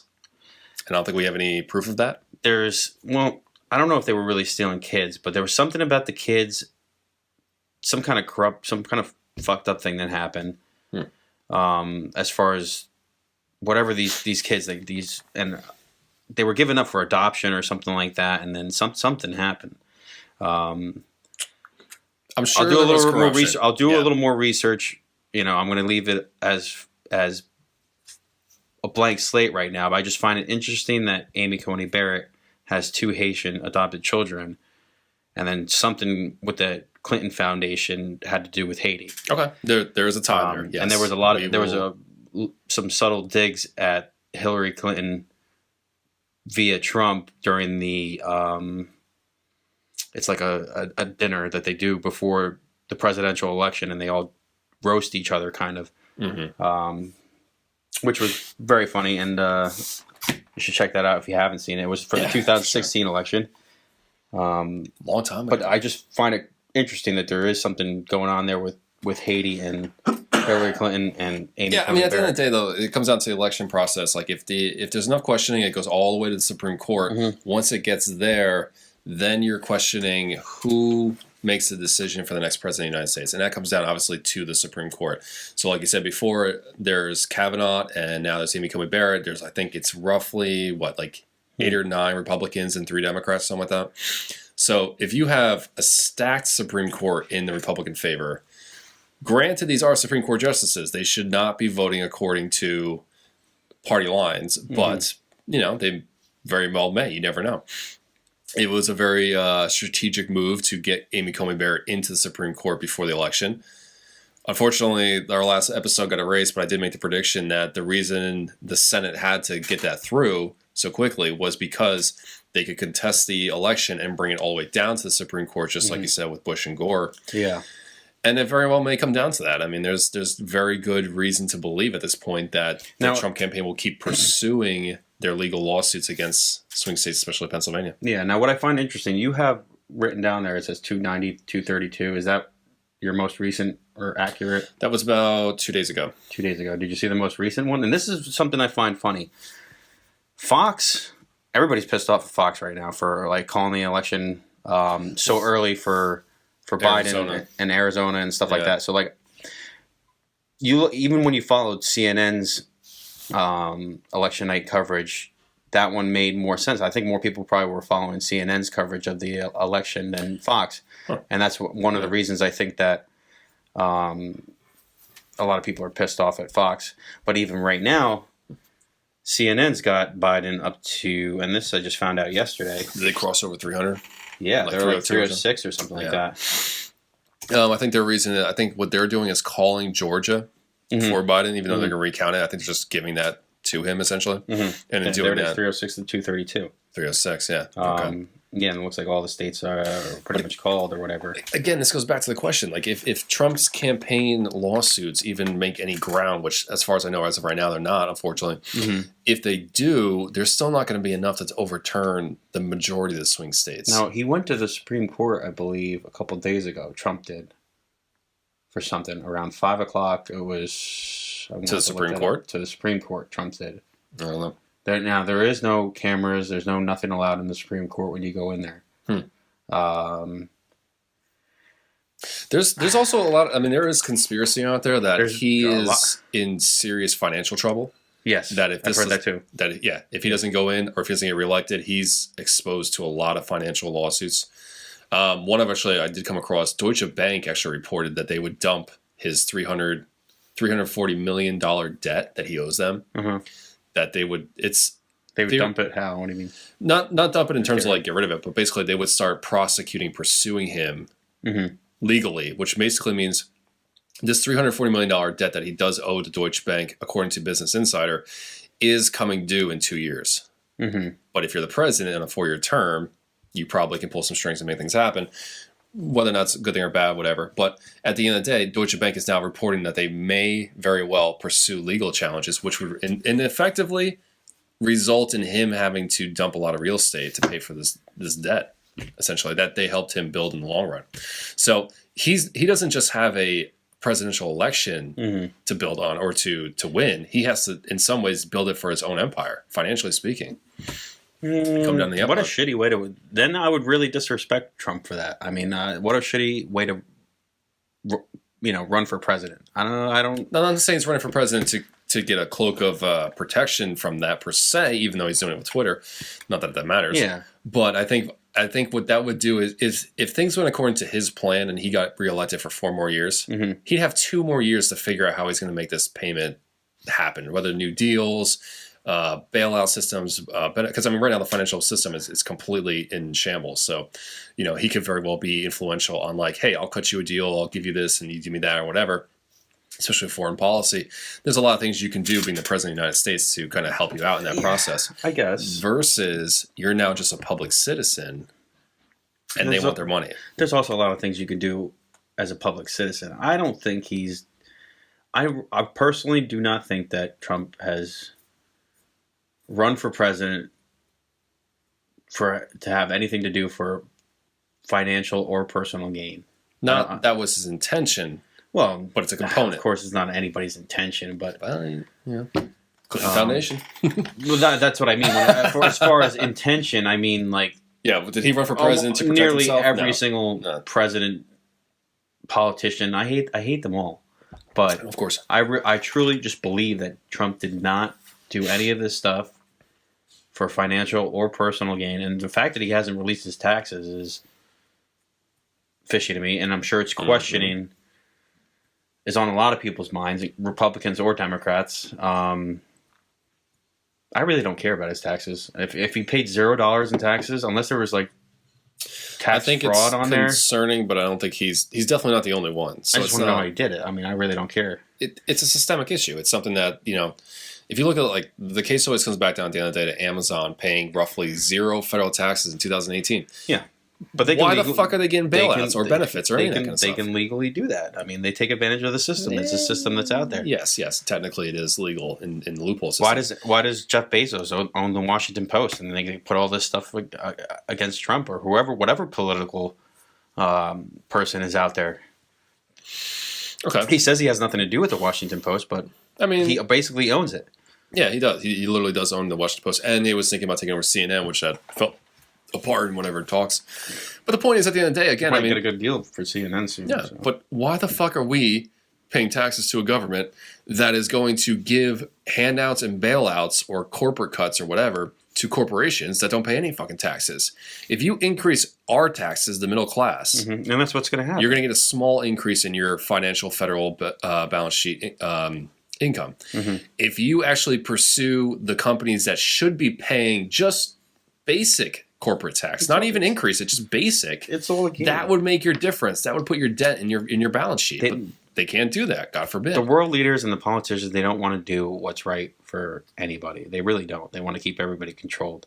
They want the middle class out there working, the essential workers right now, and they want that to continue to be the case.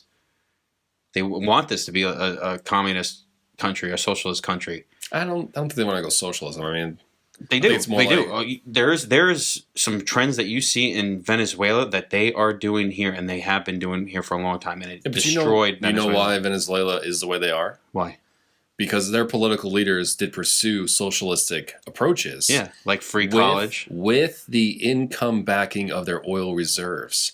When we put the sanctions on them that prevented, the countries surrounding them, that prevented them from being able to profit from their oil reserves, they lost their income. They couldn't fund their socialist programs anymore. Well, Hyperinflation. that's what's going to happen here.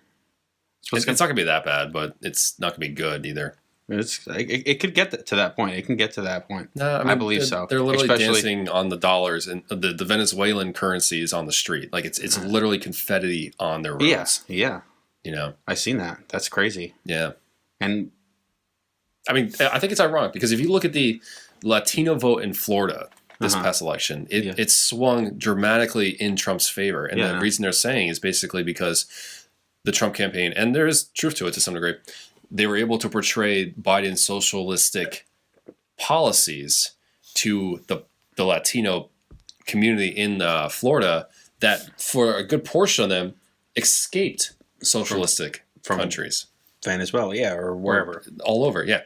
So the people who are coming to this country to escape socialism are like, why the hell would we vote for it? Exactly. But, I mean, just the trends. If you look at the trends of what happened in Venezuela, not just because of the oil, but because of the education, the free healthcare, the things that they put in place that everybody thought it was going to be good, there's no such thing as affordable healthcare, and I'm sure you know that.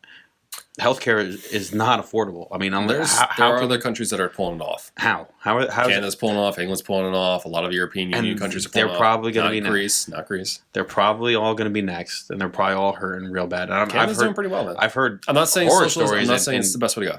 I've heard horror stories about Canada as far as their medicine and waiting in lines, and you're basically waiting to die because you're not getting that same quality healthcare. There are like pinpoint examples where somebody got squeezed in a very hard time. Yeah. But for the most part, it's. But then where does it go from there? Who pays for it? But that's the point: is if the people are willing to work together. I'm not making the case for socialized medicine, but there is a shift happening not only in our country but around the world, where we are beginning to realize that the full-fledged capitalistic approach to things may not be exactly the answer. No, capitalism is basically broken right now. Yes. Everything is broken pushed to the right extreme. now. It's actually not beneficial. Not that socialism is the answer, but there's a balance to it. They're looking for an answer. They're trying to say socialism is the answer because so many people are hurting. Yes. But the thing I don't like is seeing what our country is turning into right before our eyes. I see a lot of things that just makes me go home. Just stuff that I see before my eyes. Yeah. You take the Democratic Party, for instance. How come at their campaigns, how come at their rallies, how come at the DNC convention and stuff like that, and I'm not saying all of them, but most of them, you don't see the American flag. But then at all the Republican rallies, American flags everywhere. When Biden got announced that he's the winner, the Democrats flooded the streets, ignoring all mask rules, all this things that they've been saying. So much for social distancing. Yeah, social distancing, wearing masks, hanging out next to each other. No American flags. They're marching in the street. They're beating up puppets of Trump and stuff. And they're celebrating, but I don't see any American flags. That's what I'm seeing with my own eyes. It's not. I see that everywhere. I see that when I look at the signs in front of people's houses. If there's a Biden sign, I don't see an American flag anywhere. Yeah. These are all the things that frustrate me, especially with this election. I'm sure it frustrates a lot of people. I'm not the only one. I know that. Well, there's definitely increase in pride in America, essentially. Maybe American they should just pride have a. on the right This shouldn't side. be about Republican versus Democrat. It should just be a patriot party. Yeah, I mean, again, there's, Why does there have to be a two-party system where it's like one half of the Well- party takes like, all right, we want this and this and this, and then that's what we focus on. It's just political ideology that divides people. Well, why can't there be a party where it's like down the middle, You mean like libertarianism? like libertarianism? Ooh. But why is that not popular? And So no one believes it has a chance, basically, at the end of the day. They're not the even presidential debates. libertarianism. I'm just saying this is America. I mean, this is the country we live in. We're living in the greatest country on earth, and we have to go through all this stuff. And it's regurgitated stuff. It's not I think stuff. it's a byproduct of democracy. Well, it's stuff that they use certain tactics. So, like, They do. if you go back to the 1960s, you look at the same shit that's going on right now was going on in the 60s. Mm-hmm. Arguing over the gold standard versus not the gold standard, wars, getting out of wars, hippies, police brutality, Peace and racial, love, man. you know, Peace and all love. kinds of stuff. I mean, this is, I feel like it's either a cycle, or they use this tactic whenever they need something. If you look at the broader picture of it. Or are you trying to make the case about what political parties use, or that there should be more patriotic Democrats? I think there should just be more patriotic Americans. I mean, I mean, the funny thing I do find is when I talk to people, like there's like extreme, let's say, conservatives Mhm. who don't seem to truly get to talk to a strong liberal base. uh-huh. And one of the benefits of myself being a swing voter is that I can talk to both parties equally and whatever.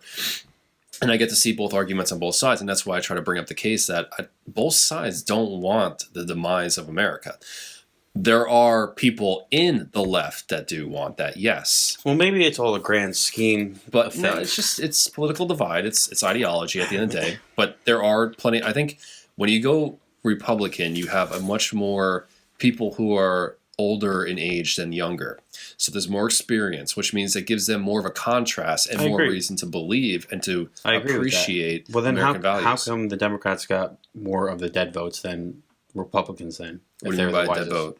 Like dead people voting? Dead people voting. Well, I mean, there is the debate about like how many people died after they cast their mail-in ballot, for one. But for the most part, the corruption obviously comes from the political party itself. But if you go into these cities, like in New York City, L.A., Miami, whatever, and you talk to those people who are voting for Biden, they're celebrating the streets when he won the election. Mhm. If you go and talk to those people, I guarantee you will find they don't want the demise of America. They want the same thing that the I don't Republicans believe want. that those They just people don't do. understand how to get I there. think the people that are behind the media, I think the people who are in charge, I think the Hillary Clintons, the Obamas, the Bidens, all the head honchos, all these people are guilty of crimes. And I will drop a bombshell right now.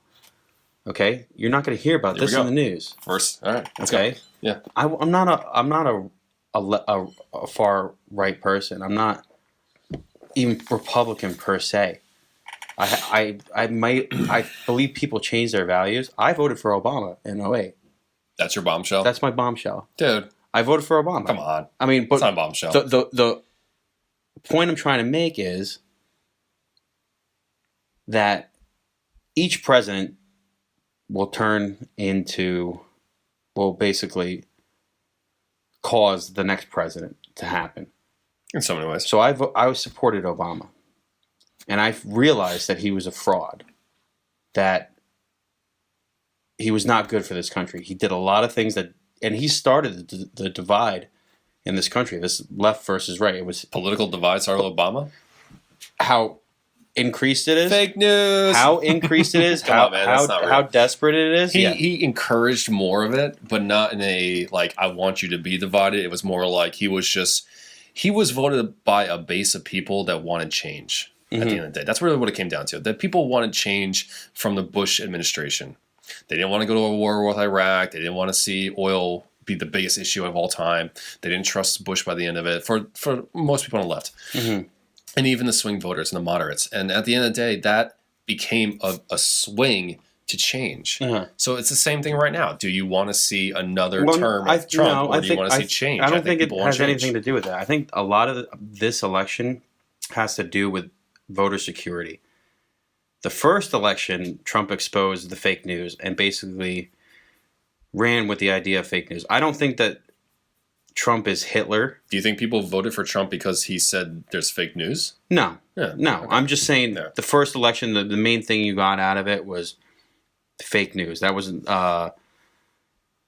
something that's been carried forth since then. Exposure to the and the media and how corrupt they are. And I truly believe that the media is the enemy of the people, for sure. The mainstream media, with everything that I've researched about the media, Operation Mockingbird, MK Ultra, those are all government plans, by the way, though. they are. The CIA. The CIA is fucked. The CIA is fucked. Here's a question about that. On a side note, it needs to be restructured, for lack of a better term, but you can't live without it. Without the media, Intelligence. intelligence? You cannot have a Yeah, government but- without an intelligence agency. There's no So way. then, what is going on? Because people are waking up to some of this stuff, and it's like, It's scary as what fuck. are they doing? It is scary. It's scary as fuck how far they go and how much they know and what they use that against you or Mhm. against other people and what kind of missions they operate overseas to maintain American security. Yeah. A lot of that stuff needs to be Well, investigated. I think that this election is about voter fraud and coming up with some kind of, regardless if Trump loses legitimately or not, I think this is about pushing forward some kind of election system where in America to keep the elections secure so that you can never have this kind of election ever again. I mean, this election is I pretty... don't think you will because I don't think you'll have another Trump as a presidential candidate again. Well, why not? Why not? Because have you ever met anybody that even fits the profile? You knew Trump before the presidential election. John right? F. Kennedy, but he got shot. John F. Kennedy was nothing like Trump, dude. He's Not probably the even most close. popular president since Popular Trump. president, not And the crowds, anti-politics. The crowds, Kennedy was huge in politics. the crowds that he drew, how he was against a lot of these things. JFK wanted to disband the CIA. yeah, The because they JFK fucked up his whole Bay of Pigs investigate, or in whatever you want to call it. That was all. But that was all planned by the CIA. There was this. The whole Bay of Pigs thing wasn't really something that JFK wanted to do. It was something he was coerced into doing. Okay. Debatable, sure. Now, But again, my point is like Trump was he's a rogue figure, man. He's not a politician. even if you close he's not a politician. even if you close your eyes and just listen to Trump speak, you can kind of hear like the accent of JFK a Dude. little bit. I'm not even joking. Jesus Christ. I'm not even joking. Come on, man. You can. A lot of people. I'm not the only one that's made that comparison. It's just a comparison. But I'm Which saying, brings up, I forgot to ask you. November 14th, 2020, you still think JFK Jr. is still alive? I actually think now more than ever. You think more than Yeah. ever? Yeah. Where the fuck is he? I don't know. I think They were calling he's going to come back for the election. He was going to run as a running mate. he died. JFK died November 22nd, which is coming up soon. Okay. 3 days later is when John F. Kennedy Jr.'s birthday was. Okay. I think JFK was born in November? Yeah. No shit. JFK, June. the president, died I'm November sorry, he died. Okay. 22nd, Okay. was assassinated. All right. Junior was born 3 days later. He was 3 years old, but Yeah. he was born on the 25th. No shit. Now, I think the only reason I think that JFK Jr. might be alive is because if they're with all this shit going on behind the scenes, this is all conspiratorial shit. Mm-hmm. A lot of people believe this stuff, not just me. Doesn't make it real. I'm not Or saying true. it makes it real, but I'm saying who could come out and let's say they do expose all these people. Who can come out Mm-hmm. and explain it to somebody right now? Who are you going to believe? You're going to believe a Hillary Clinton or Trump, or are you going to trust any? There's no politician That's out there not enough that you evidence, man. trust, that you believe in, that's inspirational. I'll give you an example. Obama, he talked about this hope and stuff like that. He didn't give anybody hope. He gave everybody false hope. He gave everyone hope, but hope doesn't necessarily translate into practical or actual I'll tell you results. who. I'll tell you who gave people hope is Trump, especially with this election. Everybody's Maybe the claiming, Republicans. he's actually gave them real hope that there might be a chance. There might be a chance that he might, and I'm not counting him out again. Okay. All right. And I'll stick to that until he's officially out or he concedes. Even if he concedes, I'm not going to totally count him out. Because they're also making the prediction that he might run again in 2024. I know it's already coming out on the headlines. Like, So- Jesus Christ, man! Can you get through one election first? I'm just saying Just one? the reason why I believe JFK Jr. is alive because of the evidence that and the stuff that I've researched on him, And then all these key players that you see today, everything that's going on, but then also who could come out and explain all this stuff and like settle people down? I don't think there's anybody that can. Trump can't. If this election goes one way or the other officially, you know the Republicans, these far right people, they're going to be pissed. They're not going to accept this election result. And you think they would if a dead president's son comes back to life? Yeah. And comes in front of the microphone and says it's real? Yeah. That this was all some kind of fucking magical plan. I'm giving you until January 1st. If he comes back by January 1st, I will recount all the shit I've given you. I told you. Until then, man, I told you. I'm pretty sure he's still 6 feet on the ground. I give up. I give up that JFK Jr. is alive when Trump is out. So if it is January, and Trump is out, then I give up on that. Deal. Okay. But if he gets another 4 years, this might go on for a little bit longer. Of course, absolutely, and I will give you that possibility. But I'm still saying January 1st. If he's not even in the headlines, it's 100%. Just 100% false. Yes, 100% false. I will agree. I will let that go too. But I'm just saying, and it just makes me think. So this is not just like being crazy. It just makes me think. Who's going to come out? Who can like quell this? Because I know Biden can't. I can't listen to Biden or Kamala Harris talk. If the election goes or gets overturned, and now we have like a potential actual civil war threat on the front, who's going to calm everyone down? Well, what makes you think it's because if it gets overturned? Why not I'm just still now? I'm just asking. Like you're making your belief is that who else could bring the people down, calm them down? I don't know. Because right now you have Trump going around and he's not conceding. So he ain't going to concede. This election, he ain't giving that up. I'll make an analogy. They're going to drag his ass out of the White House, Secret Service included. It's going to be unfortunate. They've been saying that, but you know what? I don't think Trump would do that. He's not that big of a sore loser. He's not going to come out kicking and screaming. Walk out. But they would say, Mr. President, it's time to leave the White House, and you'd have to do it. And then what? What if he still doesn't concede? Then what if he doesn't have that peaceful transition of power to calm people down? That's basically a surrender to calm. Because right now you have two sides, right? They want to fight over this stuff. They literally want to fight. We've had a war brewing for a long time. Okay. Not just the election. It's been brewing for years. But still, every election. So that's where the concession speech comes into play. You're waving a white flag. Yep. You're saying, "All right, guys, it's their turn now. We lost the election. I give up." That's what you don't have to do that, but that's what is generally expected of you. Right. Absolutely. The fact that he's not doing that kind of pisses me off. I totally understand his right to question and pursue lawsuits. Yeah. To a degree. And there was a letter that went out recently. I forgot to talk about this. 16 U.S. attorneys around the country who were assigned to oversee voter fraud legal concerns around the country have come together and written a letter to Attorney General Barr saying there is zero evidence of fraud out there. So 16 U.S. attorneys are telling Attorney General Barr that we don't see anything. That's huge in the long-term perspective. Not that this is necessarily important, but there's an administrative official from the Department of Homeland Security who called this 2020 election the most secure election in American history. Now, obviously, that's not true because I call bullshit on that. That's fucking bullshit. I agree. There is fraud. There is situations that need to be investigated. We need to restructure our entire voting system, whether it's a software or anything. That's what I hope is the thing that comes out of this. Yes, absolutely. But there will come a point where Trump has to realize that even with the voter fraud that does exist, it won't be enough to overturn it. Not to overturn it, but then so then fucking concede. Stop saying that you won. Exactly. Stop saying that you won. But knowing Trump, this is all fucking show. And if there is evidence of voter fraud and he has some kind of fucking plan in mind, and this is a theory, maybe it does go this way. But he's seen the entire chessboard right now. He's seen all the people that were quick to go to Biden, were supporting Biden. All the swamp creatures are coming out of the woodwork right now. They are. Who did he recently take out? I think it was like there was 3 intelligence officials that he basically wiped out. He said one was the Department of Secretary of Defense. I think he replaced that guy. But there was 2 other people within the intelligence agencies. This other guy, what's his name? Oh, damn. Yeah. And he was and he put him in there.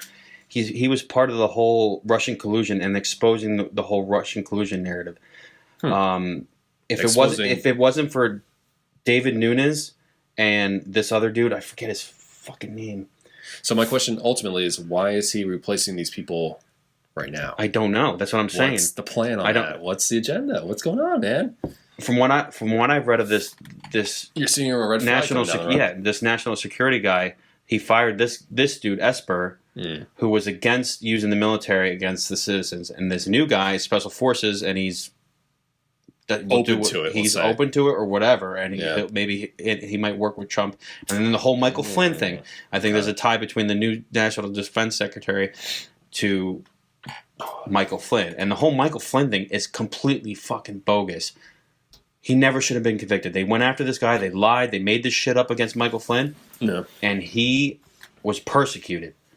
That is something I think we should hold off until the next episode, because we could do some serious research on that. In the meantime, on Michael Flynn, the whole Russia collusion thing, really get to the bottom of like do some research at this point now in 2020 that we have more evidence exposed or whatever, and really kind of that's another thing. Then you have the whole Andy McCabe, like the testimonies that were coming out from him lately. Like, he's just a fucking. Well, my question to you primarily is why, if you replace these figures in your cabinet now, and let's just say you hypothetically you don't win the election, you're out January 20th. What are you planning on doing in like 2 months that was crucial enough to do this replacement? I don't know. This chess piece playing. The Supreme Court, this chess piece playing, like wanting to just leave Esper in there. Well, the Supreme Court will stay, right? So she'll be in there for 14 years, something like that. Then I've heard theories that that Biden's going to stack the Supreme Court and put Obama in there. Sure. And did you hear But even before we get to that, my question is, why would you replace somebody in your cabinet that could very well possibly be out in a couple months? I don't know. That was one of the first things he did, almost immediately, like after election, like a day or two. Yeah. So why then? I don't know. What are you doing, man? You know something's coming down the pipeline. And then Judy Shelton gets in. I don't know. We might see the Great Reset after all. Yeah. But then even the governor of Florida did or said something. I don't know if you know about the sheriff that basically said, people in this county have firearms, and they know how to use them. And if you come to their house, I encourage you to use that right or whatever. Because they just passed a law saying that you have the right to kill somebody if they try to loot your house. Recently, Florida. Governor. Florida. Yeah. Yes. The whole state now. So it's like the whole state basically said. And rightfully so, after the whole BLM protest, rioting, all that kind of stuff. It went for Trump. So what are they preparing for something? Then you also see, like I said, Los Angeles, Chicago, all these places locking down, and now you're seeing the curfews starting to come back up. More restrictions on businesses. They're locking down on restaurants and bars and stuff like that. And now, granted, those are based off factual numbers, though. There are increasing cases. But it's such a coincidence. Well, it is and it is. I mean, if you look back to the Spanish flu, there was a second wave. We knew it was coming. They were talking about this second wave, but I'm telling you, I think there's more to this story than there probably is.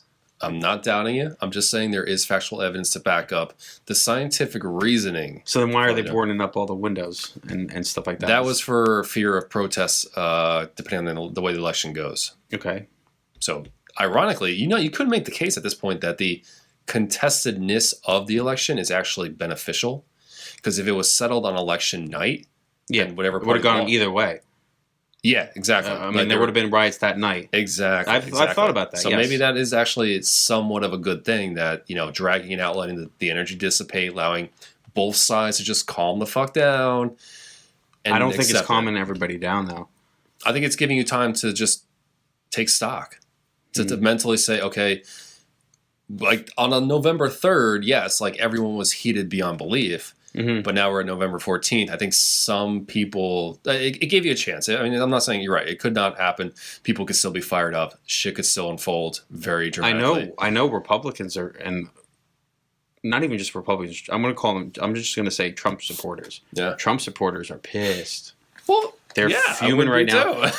They are fuming right now. I'm one of them, but I'm saying they're very, very upset with this, but they're not rioting. They're not burning down businesses like they did in 2016. And that is credit where credit should be due. The Republican Party is far more maturely handling this election turnout than I'm pretty sure the left would. But they're still fucking pissed. I feel like Trump, even if he's out of office, he's created a monster that I don't think that's going to stop anytime soon. I don't think you're going to be able to settle it down. See, a lot of people blame him for being the divisive president, but I think it was brewing all along. It was brewing all along, but I'm telling you, during the Obama years, he kickstarted the shit out of it, but you know, turned it up a level, and then when Trump came along, I blame the left for really being divisive on this. They didn't work with Trump at all. The media, and this is why I say nobody's going to change my mind about this election being stolen, because it was stolen from day one for Trump. I don't know if I would say stolen. If the left worked with him just a little bit, he would have gotten more done. He would have got, but I mean, personally, from a swing voter perspective, I took the time to research what he did as a president of the administration, and I was happy with the results that his administration has accomplished in 3 years. Yeah, not everything, of course. He didn't get everything he wanted to get done. No, but he got a lot done. He did. If you can distance yourself from ego, identity, political lines, and just look at the historical accuracy of what has accomplished and what has not, you would find that he did get a lot done. Mm-hmm. And I don't think But I'm saying just the petty fucking not working with people. Look at Cuomo. Look at Cuomo right administration. The vaccine, right? The vaccine came out right after the election, surprisingly, right, for Pfizer. Surprise, sure. If you want to call it that. Apparently, it's 90% effective. I've heard in stage 3 trials. Yes. Pretty much wrapping up. Yeah. So they're giving Biden credit for that for I don't know what reason. I heard that they were giving Biden credit. They're giving him credit for what? The vaccine or something about the vaccine. But then you have Cuomo going around out there saying he doesn't trust it. Saying he doesn't trust it because it was Trump that created it or whatever. And we'll let everybody else try it, but New York is not down with that. Well, New York's screwed then. You're going to see an increase in mass exodus from the city. But that's not going to stop anytime soon. Oh, man, it's getting nuts. It is helping the housing market. Yeah, and I think actually you could make the case that this election did have some surprises, Arizona, Georgia, etc., from exoduses from the cities. Oh yeah, mass liberal you see Joe Rogan leaving. I feel like all he is a spokesman for everybody to move into Texas right now. Every guest that comes on, he's like, "It's nice out here. You should move. This guy's moving out here. This guy's moving out here. Yeah. Come on, it's awesome." Yeah, but like, I don't know if he was the first one. I doubt he was the first one to say it, but somebody did say, if you're leaving the state because you don't agree with the policies, don't bring your voting system or whatever your voting policies ideas to Texas. Like if you're leaving California and you don't like the way California is run, don't fucking vote Democrat when you go to Texas. It's plain and simple. I mean, you're going to re-vote in the same fucking policies you tried to escape from. I'll tell you what though, look at go home and look at the states and how they voted in the past as far as every election. Go back to the 1900. Excuse me. That tells you a lot. Yeah. You can really learn a lot from that. Well, I mean, anybody involved in politics or at least interested in it knows that the Republican Party freed the slaves. But the narrative changed over time, and now you have a different perspective. So then there's the, it's like things were not always the way they are. I really don't know if it's that different. I really don't know if a lot of things have changed. Yeah, the Republicans were the reason the slaves got freed, man. Which I mean, I'll tell you about that, but now they're viewed as, in so many ways, from the left side, as the racist party. Well, that's what I got sick of this entire fucking 4 years. I mean, people who supported Trump were called racist. They were called homophobes, misogynistic, sexist, fascist, Nazis. Yeah. Well, there was one. I saw a comedian. I forgot their name, but he said basically that and now we Trump have to cope. Showed now just that cope, bro. The Republican Party is okay with allowing racism. Not that they are racist, but they're willing to accept it as part of the country or whatever to continue their political ideology. That was the perspective they put out. So again, if you take the time to talk to liberals, I think a lot of them would not say that the party is so much racist as much as it is they're willing to accept it. No, I think that's false. I think the Trump team and Trump campaign and the Republicans, especially now, they were very inclusive. from all perspectives. Every single rally. I'm not saying that I'm not saying Trump is racist. I'm saying the perspective, the illusion that the Republican Party is racist. Well, that's on the what, left side. That's why Trump had to always go out and he had to say, or black unemployment is all time low. He did this for blacks. He did that for blacks. He did this for women. He did that for Asians. He did this, and every single one. It was just him Which he repeating did do, and I think that was a good political point. But that's also realistically trying to get a voter base. True. I mean, politics is a dirty business. I don't know if I want to. I don't want to get into it. I don't know if I want to get into it. I don't know if I want to be a part of it anymore and research it. I'm telling you, after Trump is out, Well, I already know what's going to happen. It's going to go back to the old way. True, and it's gonna There's gonna be changes. It's going to be bad changes. I mean, a lot of people are saying Biden's going to be be like a socialist extremist. I don't think he's not going to be in control. He's not going to be behind Congress. the wheel. Like we're going to get a blue or a red Senate. They're not going to allow him to pass like universal health care. And it's a slim Senate, though. I mean, Yeah, Mitt Romney, a Democrat, Republican like Mitt Romney could change the results of the vote easily. Yeah. He's part of the fucking deep state right there. Well, let me ask you this: like, you get into politics, right? Let's say you were who was that guy from Wisconsin? I think he was a senator, young guy. He got into it back when Obama was running through election and everything. You know, you come into it with a somewhat innocent, naive hope that you're going to change things. Yeah, you do, and that's what. And then you meet the resistance that is the swamp, and that swamp forces you. If you want to stick in this game, you want to keep your seat. You got to play by our rules, and then that's where the corruption happens. And that's where, Well, this is the sad point for me, at least in my experience with politics, because like I said, it started in 2001, 9/11, and I realized they're blowing up buildings. I got to pay attention to what's going on. So that's a good enough reason by itself. Yeah, so I started following Bush. Yeah, and we lived in Sussex County. Everybody supported Bush. Yeah, I couldn't vote at that time, but I for that election, but I was in support of John Kerry. You did a lot of Democratic voting when you were younger. Well, I didn't vote in that election. The first time I ever voted actually was for Obama. Yeah, because I was like, I hated George Bush and the Republican Party so much that there you go. That was mainly my own reason. I was like, you know what, we need a black president. It's about time. You voted for a well, we were all young back then too. I mean, you and I at least were definitely younger. So, and I thought he was you want to change. I thought he was a good speaker. I looked at McCain. He was a good speaker. You know, no, that's still the right reason. McCain was, just seemed old to me.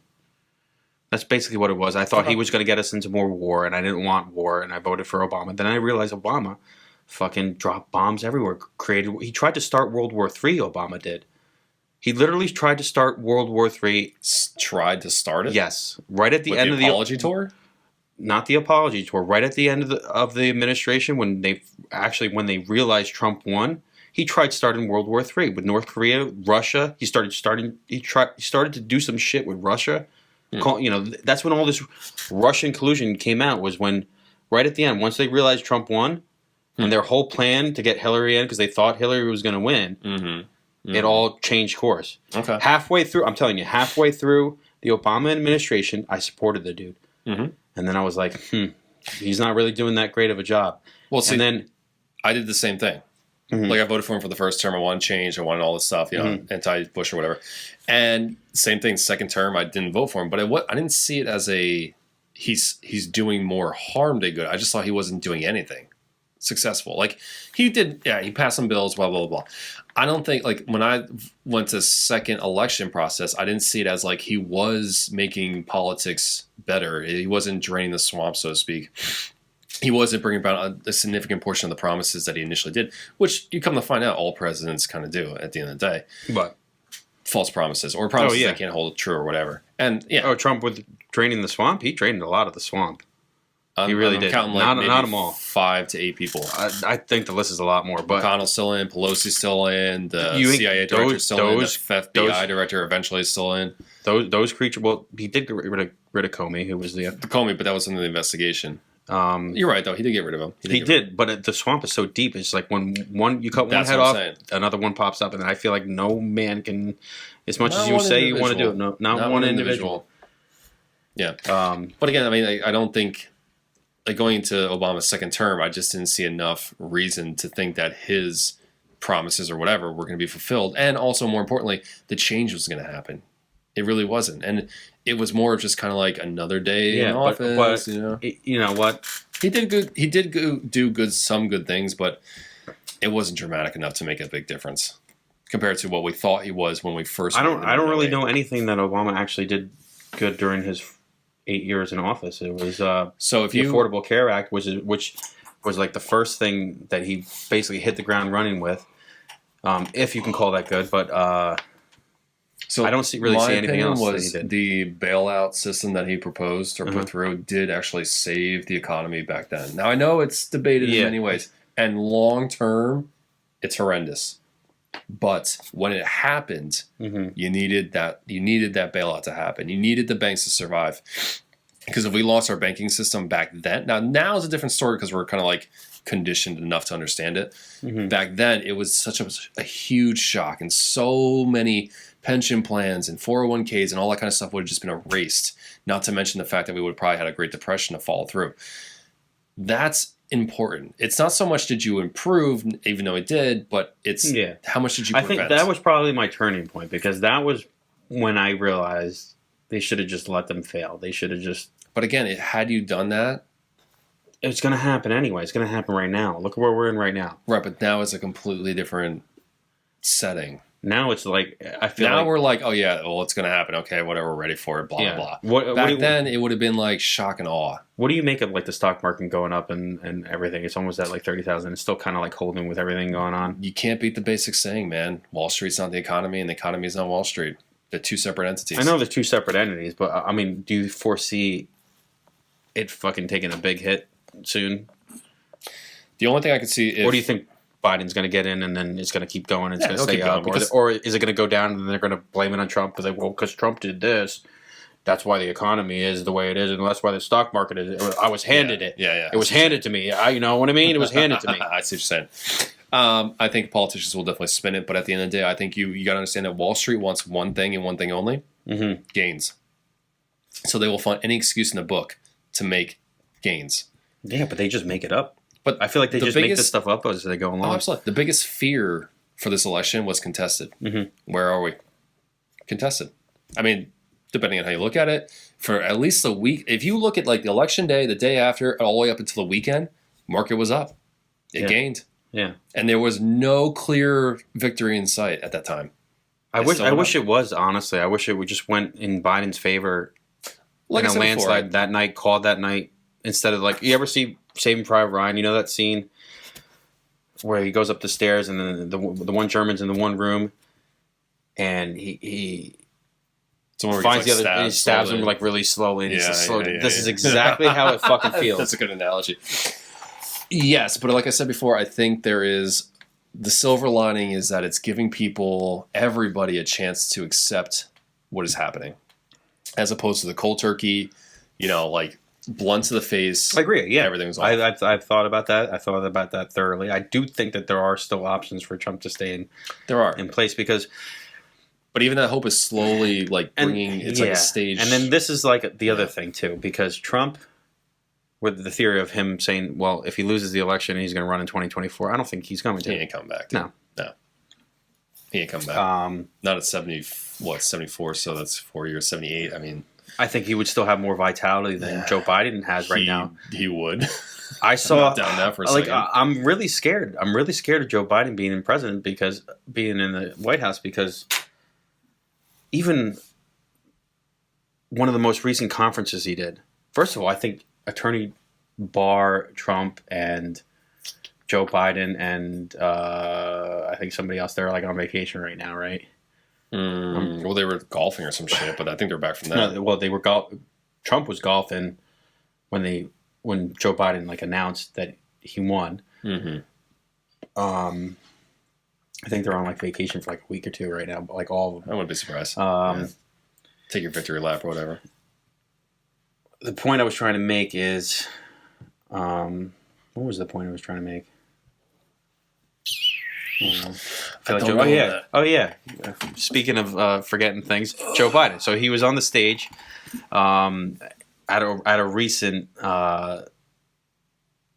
thing, like another speech, him saying he won and what he wants to do and stuff like that. Meanwhile, what do you make of Attorney General Barr meeting with Mitch McConnell, and then now they're trying not to give the Biden team like the intelligence briefings and not giving them nothing. Yeah, because they want to hold off because they don't think he should be allowed access, being he's not declared. But why isn't he getting access already? Because I remember Hillary Clinton and Trump, they were both getting intelligence briefings when they were running, when they were doing the presidential debates. They were both getting briefings because they need to know what's going on. Good point. I don't know. Excuse me. My best guess is that they think that would be one more step to conceding, one step closer to acknowledging that he lost the race. But I think Barr is a sneaky, crafty, intelligent motherfucker, and he might have some sort of strategy lined up that's going to blow everything away. With the lawsuits that are impending and all this kind of stuff. Now, none of There's them a lot of stuff pending. A lot of stuff boiling up. Like, I feel like anything can go any other way. Even Jeffrey Epstein. What if they came out with Jeffrey Epstein and they could? These people are implicated in? Yeah. Yep. I mean, you say don't count Trump out. I agree, but don't count Barr out. That guy can pull miracles out of thin air. And he is one to not back down to consensus. So there is potential, man. There is potential for sure. It's what's today's date? Today's the 14th. Things are changing by the minute. Things are changing every single day. You go any which way. They are.